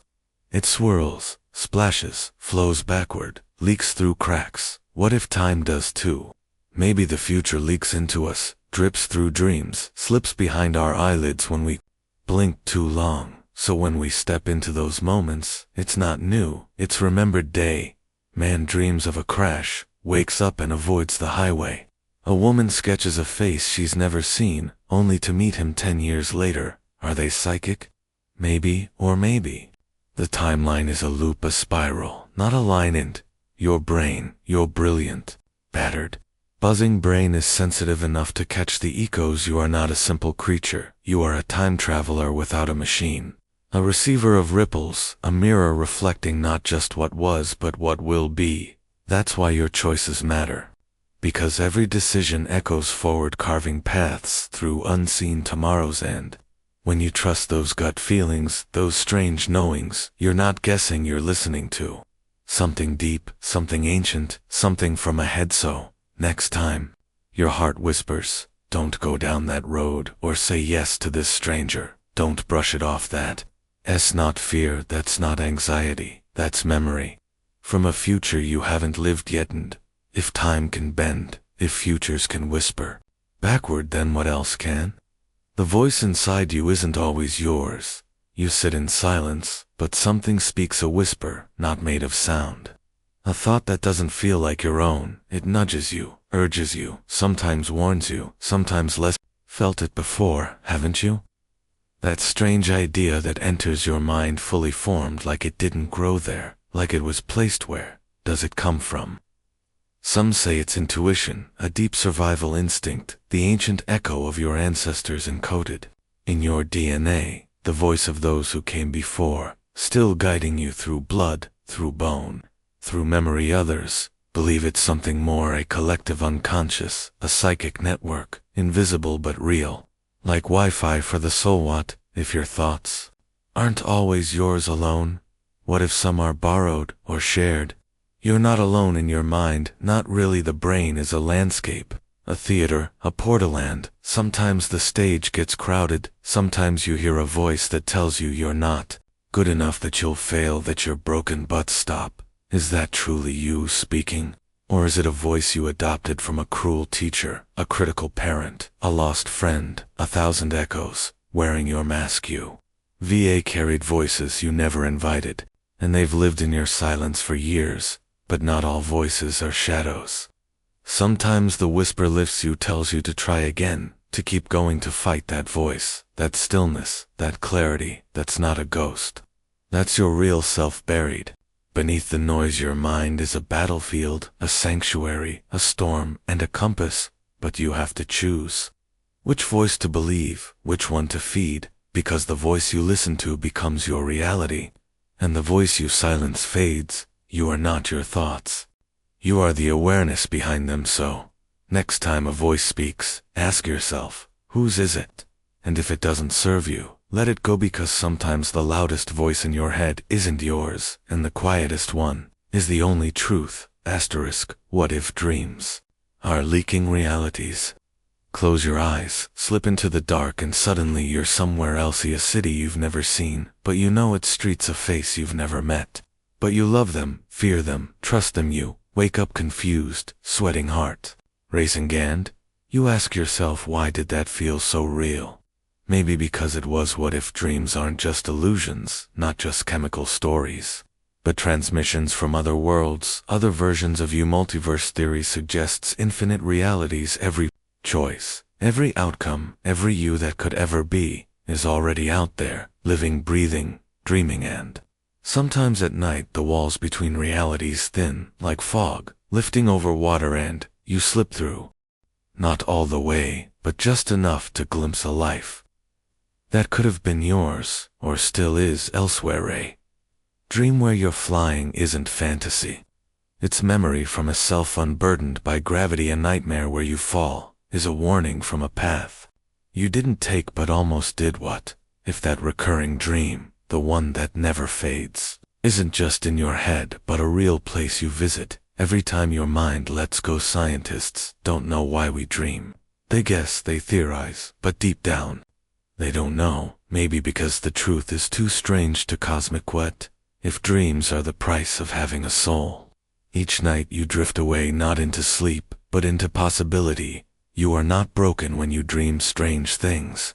You are breaking through, reaching across the cosmic veil, touching hands with the infinite. So, the next time you wake up, with the taste of starlight in your mouth, with memories that don't belong to this world, and dismiss them, don't forget, because maybe, just maybe, that was the real world, and this is the echo. The stranger who knew your name. You're walking home, same street, same time, same sky, slowly dimming into night, and then there's someone ahead, standing perfectly still. To still you don't recognize the face, but something in your chest tightens, like your body remembers before your mind can. As you pass, they speak a whisper, but somehow you hear it like thunder. They say your name, not just your name, but your childhood nickname, the one no one uses anymore, the one only your grandfather used, the one that still echoes in your dreams. Your heart stumbles. You turn, they smile, not kindly, not cruelly, just knowingly, like they've known you for lifetimes. You ask, do I know you? And they say, I knew you before you were born. You want to laugh, to walk away, but your feet don't move because some part of you believes them. Even though it makes no sense, they reach into their pocket and pull out something small, a folded paper worn at the edges, your handwriting, your signature. You haven't written it yet. You take it, hands shaking, and unfold it slowly. It's a message from you, to you, dated 7 years from now. A warning, a choice, a truth. You're not ready to understand. You look up, but they're gone. No sound, no trace, as if they were never there. But the paper remains still warm, still reloot. Try to forget, but at night, you feel watched, not with menace, but with concern, like someone is keeping time and waiting for something. Only you can. Don't. Then, you remember that moment as a child, when you swore you met yourself in a mirror, only for a second, only in the corner of your eye. Was it imagination? Or was it the same stranger waiting for you to become who you were always meant to be? Because not every stranger is a stranger, and not every path is unknown. Some are waiting for you to remember. The room that doesn't exist. You live in a house you know too well, every creak, every chipped tile, every shadow that bends in familiar ways. But tonight, something's different. You're walking down the hallway, the one that leads to the kitchen, and you pass a door that's never been there before. You stop, blink, look again, till they're perfectly carved, slightly ajar, and behind it, only darkness. You feel no breeze, no sound, but your skin tingles like it knows something ancient is behind it. Something waiting. You shouldn't open it, you know that, but your hand moves anyway. The doorknob is warm to warm, like someone just touched it. You step inside. It's not a room, not in the way a room should be. No floor, no ceiling, just space, infinite breathing. Alive in the walls, if you can call them that. There are frames, pictures, moments of you, but not just the you that lived, the you that could have lived in one. You're older, wiser, holding a child whose face you don't know, but somehow love in another. You're cold, sharp-eyed, sitting at a high-rise desk with power, but loneliness so loud it screams another. Shows you lost, wandering, still searching for that missing part you always pretended didn't matter. Room begins to shift like it's reading you, showing you paths, echoes, warnings, and in the center, a table with a single object, a key, old, rust-covered, yet humming with something deep, something true.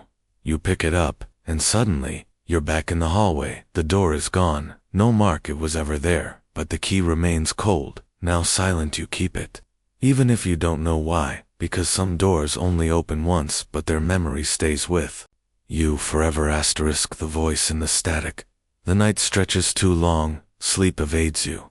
The world outside your window is silent, but not the room, not entirely. Your old radio, the one you haven't touched in years, clicks on by itself. No music, just static, soft, constant, but underneath it, a whisper. You freeze, turn your head slowly. It's faint like wind beneath water, but it's saying something. You lean closer, eyes squinting, heart pounding, and it says your name, not once, not twice, but again and again, each time clearer, more familiar, more real. You rip the cord from the socket, but the static continues. The whisper persists. You throw the radio to the floor. It doesn't break, it simply stops, as if it had said enough. But the silence that follows isn't comforting. It's charged like the air before a lightning strike. The next night it happens again, same voice, same rhythm, only this time, it doesn't stop when you unplug it. And now it says something different. Tit doesn't call your name, it warns. You don't trust the mirror. You stare across the room at the tall mirror leaning against the wall, the one you've owned since college. Harmless, ordinary, but something's wrong. Your reflection moves slower than you, just enough to notice, and when you turn away, it doesn't know. Put a sheet over it, but the warning echoes. Don't trust the mirror. You try to sleep, but the voice finds you even there. In your dreams it whispers. And now, it's not just the mirror, it warns about the door, the window, the shadowy hour, being watched, listened to, not by one thing, but by many, and all of them sound like you. The clock that counts backward. It was just a curiosity at first, a gift from an estate sale, antique, elegant, heavy. Brass hands, Roman numerals carved in deep grooves, and a strange symbol where the 12 should be. A perfect spiral. You hung it in your study and forgot about it. Until it started ticking, but it didn't mark time like any other clock. The hands moved backward 1 second, then 2, then a minute, then an hour. You thought it was broken, or perhaps wound incorrectly, but every time you tried to fix it, the hands returned to their strange rhythm, dragging time in reverse. The first thing you noticed was your coffee. It got hotter as you drank, the steam thickened, then the mug refilled itself. Your emails unread, your documents unsaved, conversations with colleagues were undone. Like they'd never happened. You tried to ignore it, took the clock off the wall, stuffed it in a closet, but time still bled backward. In the study, dust unstirred itself, shadows reversed, your footprints disappeared, and the memories. That was the worst part. You began remembering things that hadn't happened, old arguments that unraveled, people who should be gone calling your name. You dreamt in reverse, woke with words unspoken on your tongue, moments looping again and again. A laugh, a scream, a silence. Eventually, the backward flow spread beyond the room. Sunset before dawn, milk unspoiling books, unreading themselves. You aged younger, your voice lightened, your bones stopped aching, and soon you weren't sure how old you were anymore. Then you found the note tucked in the clock's frame, old parchment, red ink. It said, "Let it reach 0, and all will return." But there was no 0 on the dial, only the spiral, and it was closing tighter and tighter now. The clock ticks louder, faster. The spiral draws inward. You feel it pulling not just your body, but your thoughts, yourself, until you can't tell if you are moving back in time, or time is moving back through you. Asterisk, the book that can't be burned. It arrived in the mail, with no return address, wrapped in waxed paper, bound in dark leather, older than memory, colder than ash. No title, no author, only a clasp made of bone. You didn't order it, you didn't want it, but when you held it, you couldn't let go. Its cover whispered not words, but reminders, things you'd forgotten, things you wished you could forget. You took it to the fireplace, lit a roaring blaze, and threw it in. The flames curled, snapped, hissed, like they were biting something alive, and the book just sat there unaffected, unburned. When you picked it up again, it was warm, beating like a heart you opened. The pages were blank at first, then ink began to bleed, in line by line, scene by scene, moments from your life, exactly as they happened, then moments that hadn't, but might, then moments that never should. You saw yourself making choices you never made, saying words you never meant, becoming someone you swore you'd never become. Each time you turned a page, something in you changed, a memory rewritten, a scar that appeared, a voice in your head that wasn't quite your own. You closed it, locked it, buried it beneath stone, but the next morning there it was, on your nightstand, open to the next blank page, was writing itself through you. You stopped sleeping, you stopped speaking, you stopped trusting the reflection in the mirror, because it stared too long, it blinked too late, it knew things. Then one day you reached the last page. You thought it would end, you hoped, but instead, the final page simply said, "Now write what comes next." And the pen appeared in your hand, no ink, no hesitation, only your thoughts becoming history. You try to stop, but the book won't let you, because now it's not just recording, it's rewriting, and every time you turn the page, you wonder, is this the life I lived, or the one the book wanted me to believe? The mirror that remembers it arrived in your hallway, tall, frameless, leaning against the wall, wrapped in dust, but untouched by time. No one delivered it. No one saw it appear, but there it stood, reflecting more than just your image. You stepped closer, expecting your face, but saw a version of yourself, not from today, but from a memory, a day you barely recalled, wearing clothes you'd long discarded, holding an object you no longer owned. You blinked, and it returned to normal, but the next time you passed by it, showed you again, another version, another forgotten moment, a version of you saying something you never remembered saying, crying, laughing, hurting, loving. The mirror remembered even when you didn't. That night you heard it whisper, not with sound but with stillness. It called you to stand before it, to look, and when you did, it showed you every lie you told, every truth you buried, every moment you wished to forget, and some you never knew. You lived it, began replaying entire scenes, not just from your life but from others, people you hurt, people you helped, people you never met, but somehow still affected you. Tried to cover it, but sheets caught fire. You tried to smash it, but the shards refused to separate. Each piece still showed you. Stopped looking, but it didn't matter, because now it followed you not as a mirror, but as memorio'd speak a sentence, and it would play the first time you ever said it. You'd close your eyes, and it would flash a moment you thought was a dream, but it was real, painfully real. It didn't just reflect it, remembered, and now, so did you on.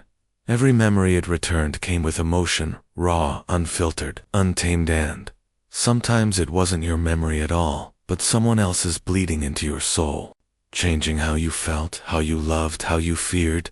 You asked, "What is this thing?" And the mirror answered, not in words, but in reflection. It showed you yourself 1,000 versions, each shaped by a single choice. And then it asked, "Which one do you want to become?" But it didn't wait for your answer, because the next reflection was already forming. Asterisk. The city that watches back. You arrived at the city just past midnight. Not by train, not by road, but by memory. You didn't plan the journey.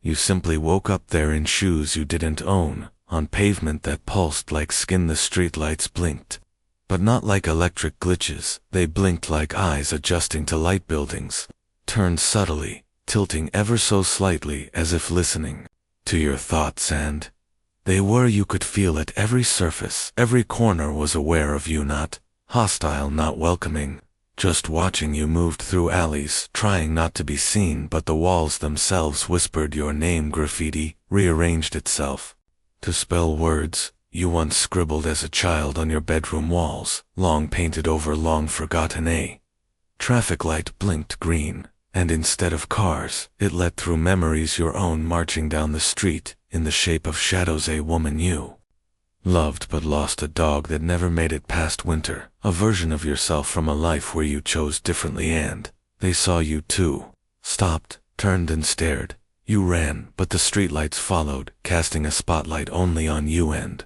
then the city spoke, not with voice, but with architecture. A church bell rang 12 times, though your watch said 3.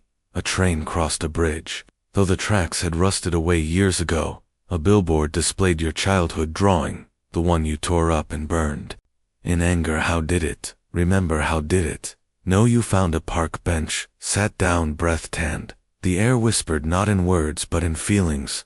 It remembered your grief, the kind no one else noticed. The night you cried into your pillow and told no one. It remembered your hope, that flicker you buried under sarcasm. The way you used to believe in something bigger. The city wasn't watching you, it was remembering you, reflecting everything back like the mirror had, because it was the mirror expanded, stretched out into roads and signs and echoes. You weren't in a city at all.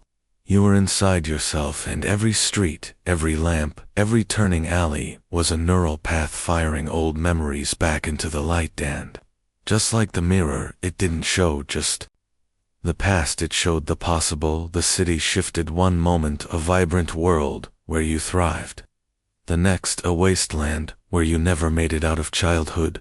Each turn a different life, a different self. And as you walked, you realized the city wasn't tracking your steps, it was reacting to your choices.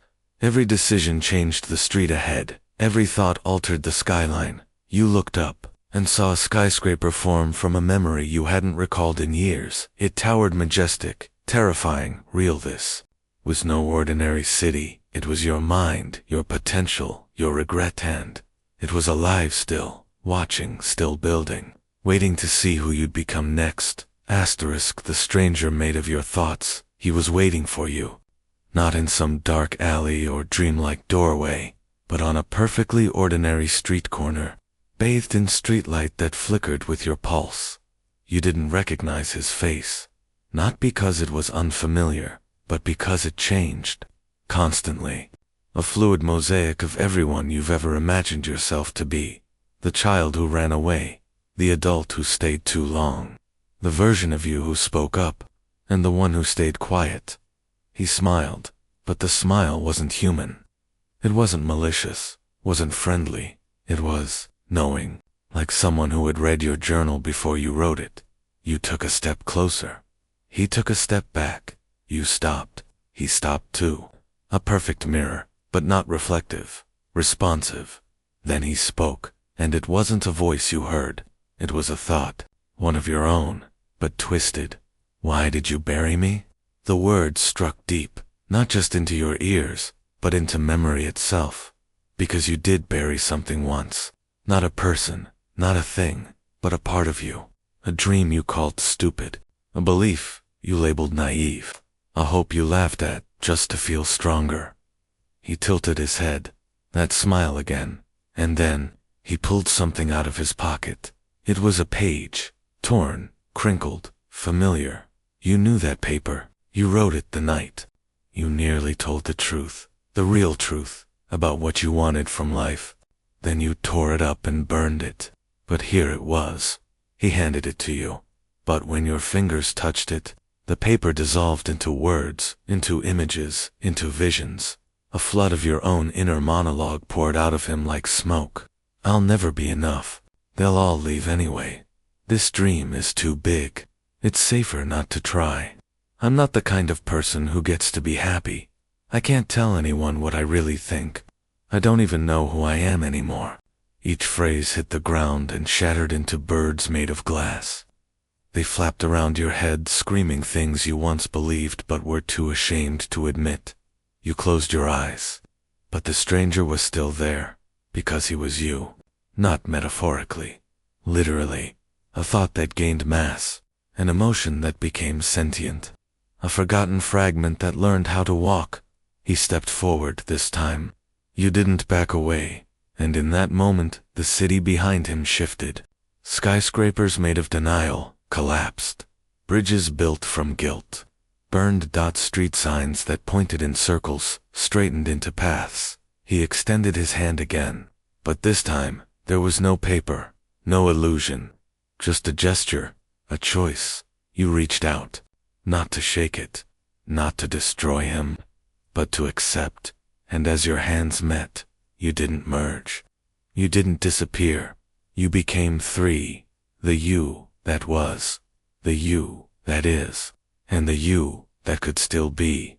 The stranger smiled again. This time, it was yours. And with a nod, he turned, walked down the street, and dissolved into the fog like a memory you now remembered, but no longer feared.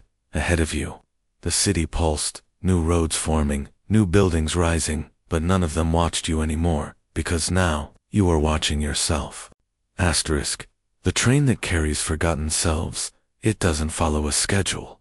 No arrivals board lists its name, and yet you've been hearing its distant whistle, every time your chest tightens for no reason. Every time you stare at the ceiling, and feel the pull of a destination you can't name. Then, one night, you see it, not outside, not underground, but deep inside you. A dimly lit tunnel appears behind your ribcage. Steel rails weave between your breath and your bones, and the air hums with anticipation like the pause before an old memory resurfaces. There is no conductor, no ticket, just a door inside your mind that slides open with a whisper and the train arrives. It screeches to a stop, but the noise doesn't hurt. It stirs. Asterisk, the kind of sound that wakes up the parts of you you thought were gone. You step inside, car by car. Each carriage is lit with a dim, flickering amber, like firelight wrapped in fog, and in every seat, you see someone who looks like you, but different, a version of you who never left that toxic relationship, another who stayed silent that day you needed to scream, one who believed the worst things people said, one who tried everything and still failed, another who never tried at all. Some glance at you, some avoid your gaze. Others weep into their hands, but none of them speak. Until you reach the dining car, and there she is, the girl you used to be. She's eating imaginary food from a plate filled with ashes.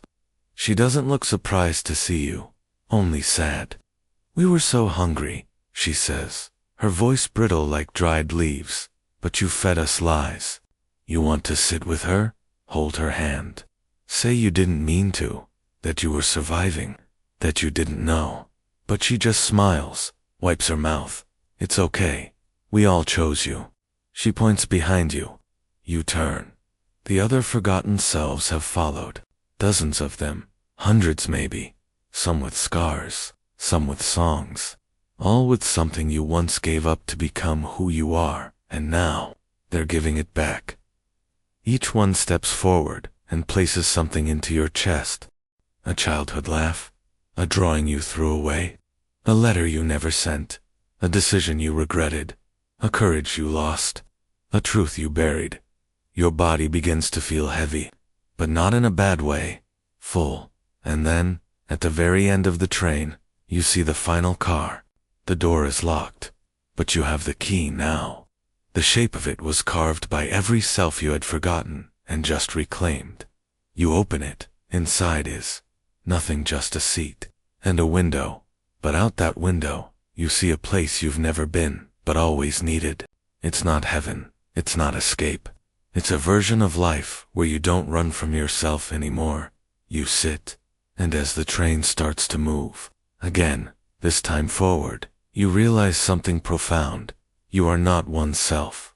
You are a choir of selves, harmonizing in real time, and every note, even the dissonant ones, belongs in your song. The whistle cries again, but it's not distant anymore. It's part of your heartbeat. The train fades, and you wake up holding something warm in your hand. It's the ticket, and stamped across it, just one word, home. Asterisk the echo that answers before you. Speak, you've felt it, haven't you? That strange moment when you're about to ask something out loud, and you hear the answer before your lips even move. It's not someone else's voice, not quite your own either. It's deeper, older, like a thought that was already waiting in the room long before you entered. It doesn't shout. It doesn't plead. It simply arrives a half-second ahead of your question, like a shadow anticipating light. You start to wonder who or what is answering. It happens again, one quiet afternoon. You're alone, but not lonely. The windows are open, and the wind carries no sound. Yet somehow, you hear something, not in your ears, but inside your ribs. A soft voice, almost like breath, murmurs, "Don't go there." You weren't planning to.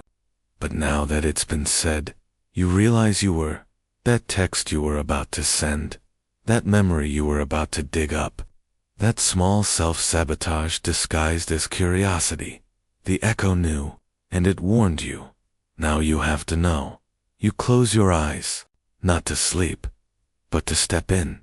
Inside your mind, a space opens. It looks like a hallway of mirrors, but none of them reflect you. They reflect possibilities, versions of your life that almost happened. You walk past one mirror in it. You see yourself married to someone you once loved. You're older, quieter, but your eyes are dim. You touch the glass. The echo answers, you left because you had to, not because you were broken. You keep walking. Another mirror. You're on a stage, microphone in hand, tears in your eyes. You became the version of yourself who told the truth too loudly. The echo murmurs, "You whispered long enough." The scream was sacred. Next mirror, you're sitting in a room alone, older, richer, but hollow. The echo. Success isn't peace. You knew this. You chose better. You realize now this echo has always been with you. It's not from a god, not from the future, not even a ghost. It's your own soul, unfolded across time. You step into the next chamber. Here, the mirrors are shattered. Fractals of forgotten dreams line the walls. And still, the echo continues. You don't have to fear not knowing. You were right to walk away. You're not late. You're on your own map. And finally, you enter the last room. There is no mirror, no sound, just a well, deep, dark, ancient. You lean over the edge, and the moment you think a question, "Why do I feel like I'm missing something?" The echo rises from the depths like steam, because part of you still believes you need permission to be whole. You freeze. That truth hits like thunder wrapped in silk. Your lungs empty. Your heart expands. The well is not outside you. It is you, A bottomless place where truths rest until you are brave enough to listen. You whisper. This time not a question, but a thank you. And the echo replies for the last time. You were never talking to yourself. You were listening to the you that always knew. You open your eyes. The room is still, but your soul is loud with knowing. The echo is silent now, because it no longer needs to answer. You've remembered how to listen. Asterisk, the city that watches back. Room felt like it had no edges, no ceiling, no source of light, and yet everything was lit, every wall glimmered. Like dark water faintly trembling as if something was breathing just. Beyond the surface, the man in the long coat stood in the center with his back to you, but you knew exactly who he was. Spoke. Your name not aloud, but inside your chest, it vibrated in your bones like thunder underwater. Your legs felt weak, not from fear but something heavier, like your body was a borrowed shape in the real. You was finally waking up. Who walked toward him? Even though you didn't remember deciding to, every step pulled at reality, as if your feet dragged strings behind them. Reweaving the world with each movement, the moment your hand reached his shoulder, he turned, but there was no face, only 1,000 blinking eyes, each one showing a different version of Yuin. One you were floating above cities with veins of light crawling across your skin, in another you were buried under mountains, whispering to the stars, in another you were standing right here. Staring into a man with 1,000 eyes. Spoke again, but not in words. It was a feeling, a question burning in your blood. Are you ready to awaken, or will you keep pretending? A sharp noise cracked through the air like glass shattering backwards, and you snapped awake. Not in your apartment, not in your city, but in a place that looked almost like it, except every color was wrong and gravity felt optional. You weren't alone. Dozens of people stood in strange silence, all staring upward where a sun pulsed in and out of visibility like a dying heartbeat. None of you spoke, but you all knew something was changing. Something had been triggered by that touch, by that moment, by that choice. Your phone buzzed. You looked down, and the screen showed a single word, not a notification, not an app, just the word, ASCAN 10. Then everything went white. When your vision returned, you were back in the alley where the encounter had started, but the city was louder. Now clearer, like someone had wiped fog off a lens. You could hear thoughts, not words, but pulses of intention. You could smell lies like burned plastic. You could see trails behind people, glowing and twisting, telling you who they were, what they felt, what they feared. Read you tried to walk, but the ground flexed like skin. The buildings tilted slightly, as if watching you from the corners of their bricks. You realized you weren't in the same layer of the city anymore. You had moved sideways into something older, something buried beneath perception. A voice hummed behind your ribs. Not yours, not human. You are in the second state. The veil is the Ninga figure emerged from the corner of the alley, cloaked in shadows, but shimmering with outlines of hands, hundreds of them twitching just under the surface of its robe. It held out a small cube blacker than shadow and hotter than sunlight. It didn't speak, but you understood.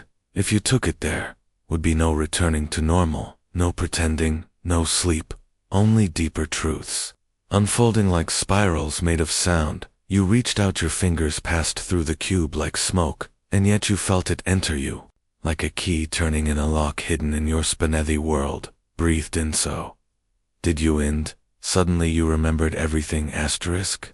The city that watches back continued.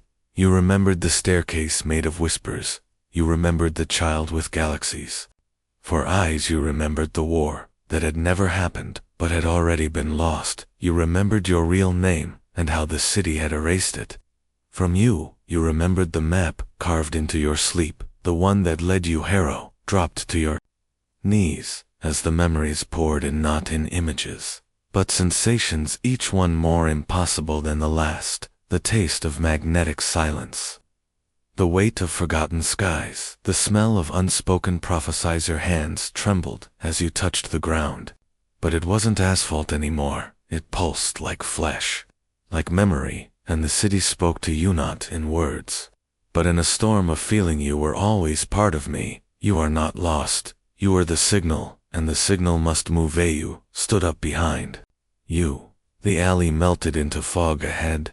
The city stretched out like a living labyrinth. Every building seemed to tilt toward you slightly, as if listening, as if letting people passed by, some real, some illusions, some too fractured to be ether. A woman with flickering limbs passed through you like a dream. A child walked upside down on the edge of a shattered billboard. A man whispered into a cracked mirror, and his reflection whispered back in screams, but none of them saw you, not really. They moved like sleepwalkers, like echoes, and you realized most of them had already faded. They were ghosts of the unaware who weren't like them anymore. You could see the layers now, the real city underneath the performance, and it was magnificent. Builds had souls, intersections whispered riddles, electrical wires buzzed, ancient lullabies. You stepped into the street, and the ground didn't resist it, welcomed you. You felt it adjust around your presence, as if the entire structure of reality was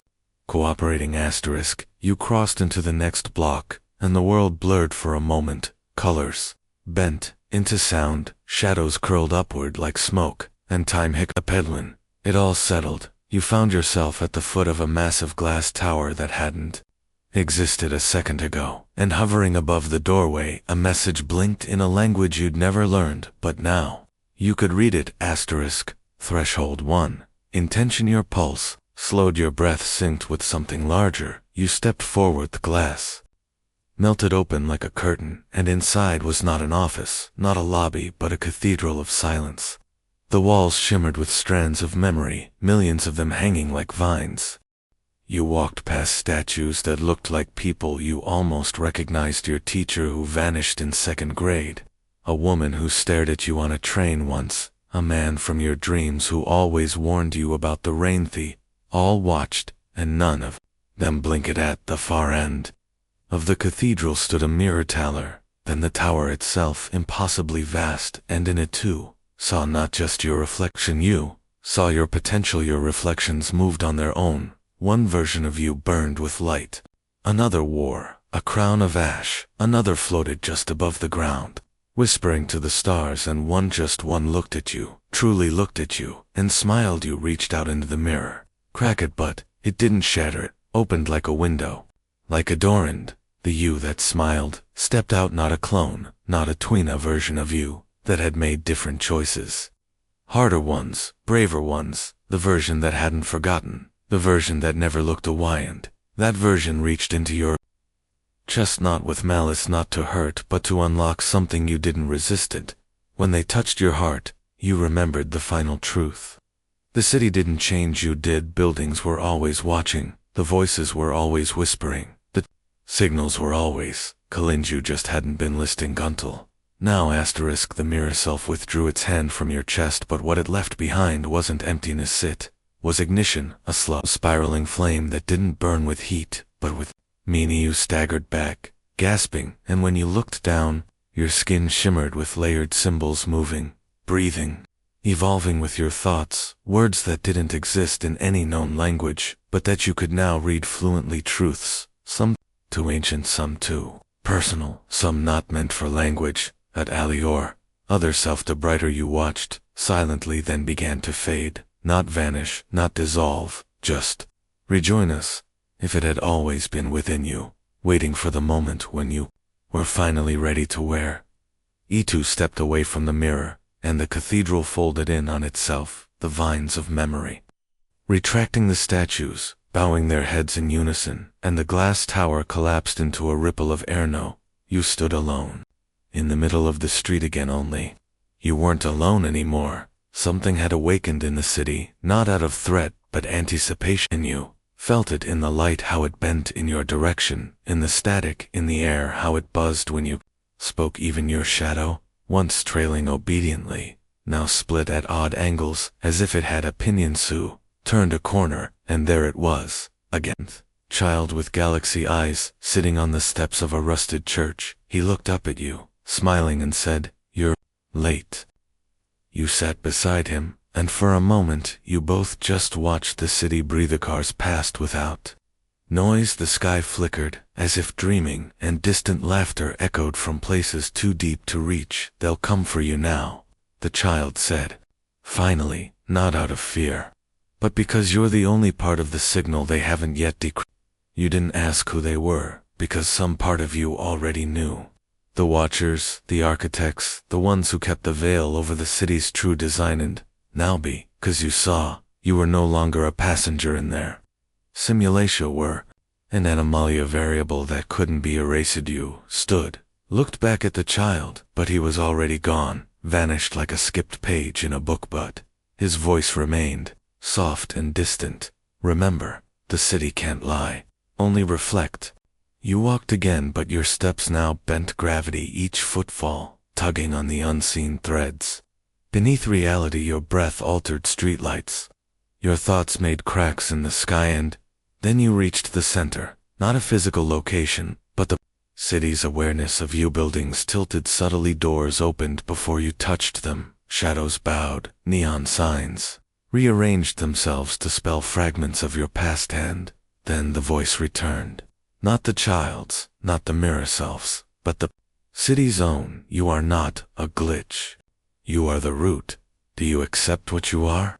You didn't speak aloud, you just thought yes, and everything changed. Time melted, and for a moment, you saw it all: the city's full map, its living architecture, its pulse and veins and nervous, and within them your Rolia, a broadcaster, a seed, a spark meant to awaken others. And suddenly you weren't in one city, you were in every city, all layered on top of each other, like versions of a dream folded into light. And you felt it, the echo of other anomalies, other people waking up elsewhere, in other cities, looking up at the sky in confusion, wondering why clocks stopped when they blinked, why elevators took them 2 floors that didn't exist. You smiled, because now you knew, the power wasn't a gift or a glitch, or even a core seat, was a signal, and you were no longer just receiving it, you were sending it. The child who dreamed the world, the city, was trembling beneath a silver rain, not from the sky,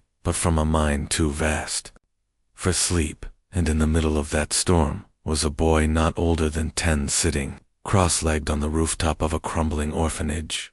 Eyes closed, hands resting on his knees, lips silently moving, as if whispering to the clouds, but what he spoke wasn't heard by ears, it was felt by the buildings, the roads, the memories buried beneath the soiled. Boy had no name at birth, only a number scribbled on a form. But one night when lightning traced words across the sky, the number burned itself off, and the world gave him a name, Ian. And since that night, whatever Ian dreamed began to happen, not in some abstract metaphorical way. He dreamed of birds that could talk, and the next morning the city was filled with parrots yelling poetry. He dreamed of a river running backward, and the river obeyed. People called it miracles, the media called it phenomena, but the truth was stranger than both. This child was dreaming the world into being. No one taught him how, no one understood the limits, because there were none. When government officials tried to contain him, they vanished from memory, not just physically. Their names were wiped off plaques, their signatures erased from laws, their families unable to recall their faces, because Ian had dreamed a life where they never existed. The very concept of them. A woman named Lyra dared to approach him one day. She wasn't afraid, she was something else entirely. Curious, broken, lonely, and maybe even desperate, she sat beside him on that rooftop and said, "If you're dreaming this world, why does it still hurt so much?" Ian opened his eyes and looked at her for the first time, and for a moment the rain stopped midair, frozen like a photograph, because no one had ever asked him that. He said, "Because I only dream what people secretly wish for, and most people don't know how to wish for good things." She asked, "Then what happens if you stop dreaming?" He said, "Then the world returns to its default chaos, confusion, repetition. But if I keep dreaming too long, it starts to unravel, because the deeper I go, the less I know what's real. Did I dream you, Lyra? Or did you find me on your own?" That question never got answered. That night the stars blinked out for 7 whole seconds, all clocks stopped, and children across the planet said the same word in their sleep, Ian. And in that stillness the boy sat quietly, and dreamed of a world where people remembered how to love without fear. But as always, dreams are delicate, and there are those who want to take control of them. There's a man walking toward the city now. A man who hasn't slept in 30 years because he learned the secret of dream hijacking. And he's coming to find Yanin. When they meet, it won't just be a battle of minds. It'll be the moment reality chooses sides. Asterisk the sleeper beneath the city. There is a heartbeat beneath the asphalt. Not mechanical, not metaphorical. A real, pulsing rhythm that no one hears unless they're silent enough, broken enough, or mad enough to listen. The city of Viren was built like all cities, with ambition, denial, and concrete. But long before the skyscrapers and streetlights, there was a cave, and in the cave was a bed, and on the bed was a man, or something that looked like a man. They say he hasn't moved in 1,000 years. His hair flows like rivers down the stone slab, his hands clasped over his chest, and around him, coils of silver thread drifting like smoke from his fingertips, vanishing into the walls of the earth like roots. They call him the sleeper. No one remembers who first discovered him. No one knows who put him there. But everything in the city, the memory of roads, the sequence of events, the dreams people forget the moment they wake, all trace back to him. He is not dreaming. He is being dreamed, and the terrifying truth. The city above is not real in the way you think. It is a shared delusion. A psychic greenhouse constructed by the subconscious mind of this man beneath. Every window, every face, every routine, a playback loop of what the sleeper once knew. Until now. Because a crack has formed in the cave. Not in the stone, but in time itself. Asterisk a boy named Kasir, blind since birth, wandered into a storm drain chasing the sound of music only he could hear. He fell through that crack, and for the first time in 1,000 years, someone touched the sleeper's hand, and his eyes twitched. Not open, not yet, but enough to send waves rippling through the fabric of the dream city. People began remembering things that never happened. Buildings disappeared and reappeared in new places. A woman woke up next to her husband and screamed because he had been dead for 6 years. And then came the sleepwalkers. People who rose from their beds at exactly 3:33 a.m., their eyes open but blank, walking in perfect synchrony toward the old subway line that hasn't run since the 70s. They gather there each night now, hundreds, maybe thousands, standing silently, humming a tune only the blind boy and the sleeper seem to recognize. Lyra, the same woman who once found Ian, begins putting the pieces together. She traces ancient texts, quantum models, and lucid dreaming patterns, and she learns the most horrifying possibility. If the sleeper ever wakes fully, our version of reality may collapse completely, because we are inside his dream, and if he opens his eyes, he may stop dreaming. But what happens to a dream when the dreamer leaves? A countdown has started, and somewhere deep in the tunnels, Kasir keeps whispering, he's almost ready. Asterisk the book that writes you somewhere in the city, in a basement. No architect remembers designing as a library without walls. A space carved not into stone or steel, but into possibility itself. There are no lights, no ceiling, and no bookshelves. Just floating tomes, suspended mid-air, pages fluttering, like wings in a wind that doesn't blow. Each book is alive, breathing, bleeding, waiting, and at the heart of this endless void floats one book, larger than the rest. Its cover is made of mirror glass, its pages blank to most, but to a chosen few, they shift with every passing thought. This is the book that writes you. The legend goes, you do not find this book. It finds you, when you lie, when you break, when you forget who you are. It opens when your story diverges too far from fate, and it begins to rewrite you. Not just your name, not just your past, but your present. The way you walk, the people who remember you, the way your reflection looks at you with suspicion. Every word you speak gets pre-written on its pages, milliseconds before you say them. You feel it, like your mouth is no longer yours.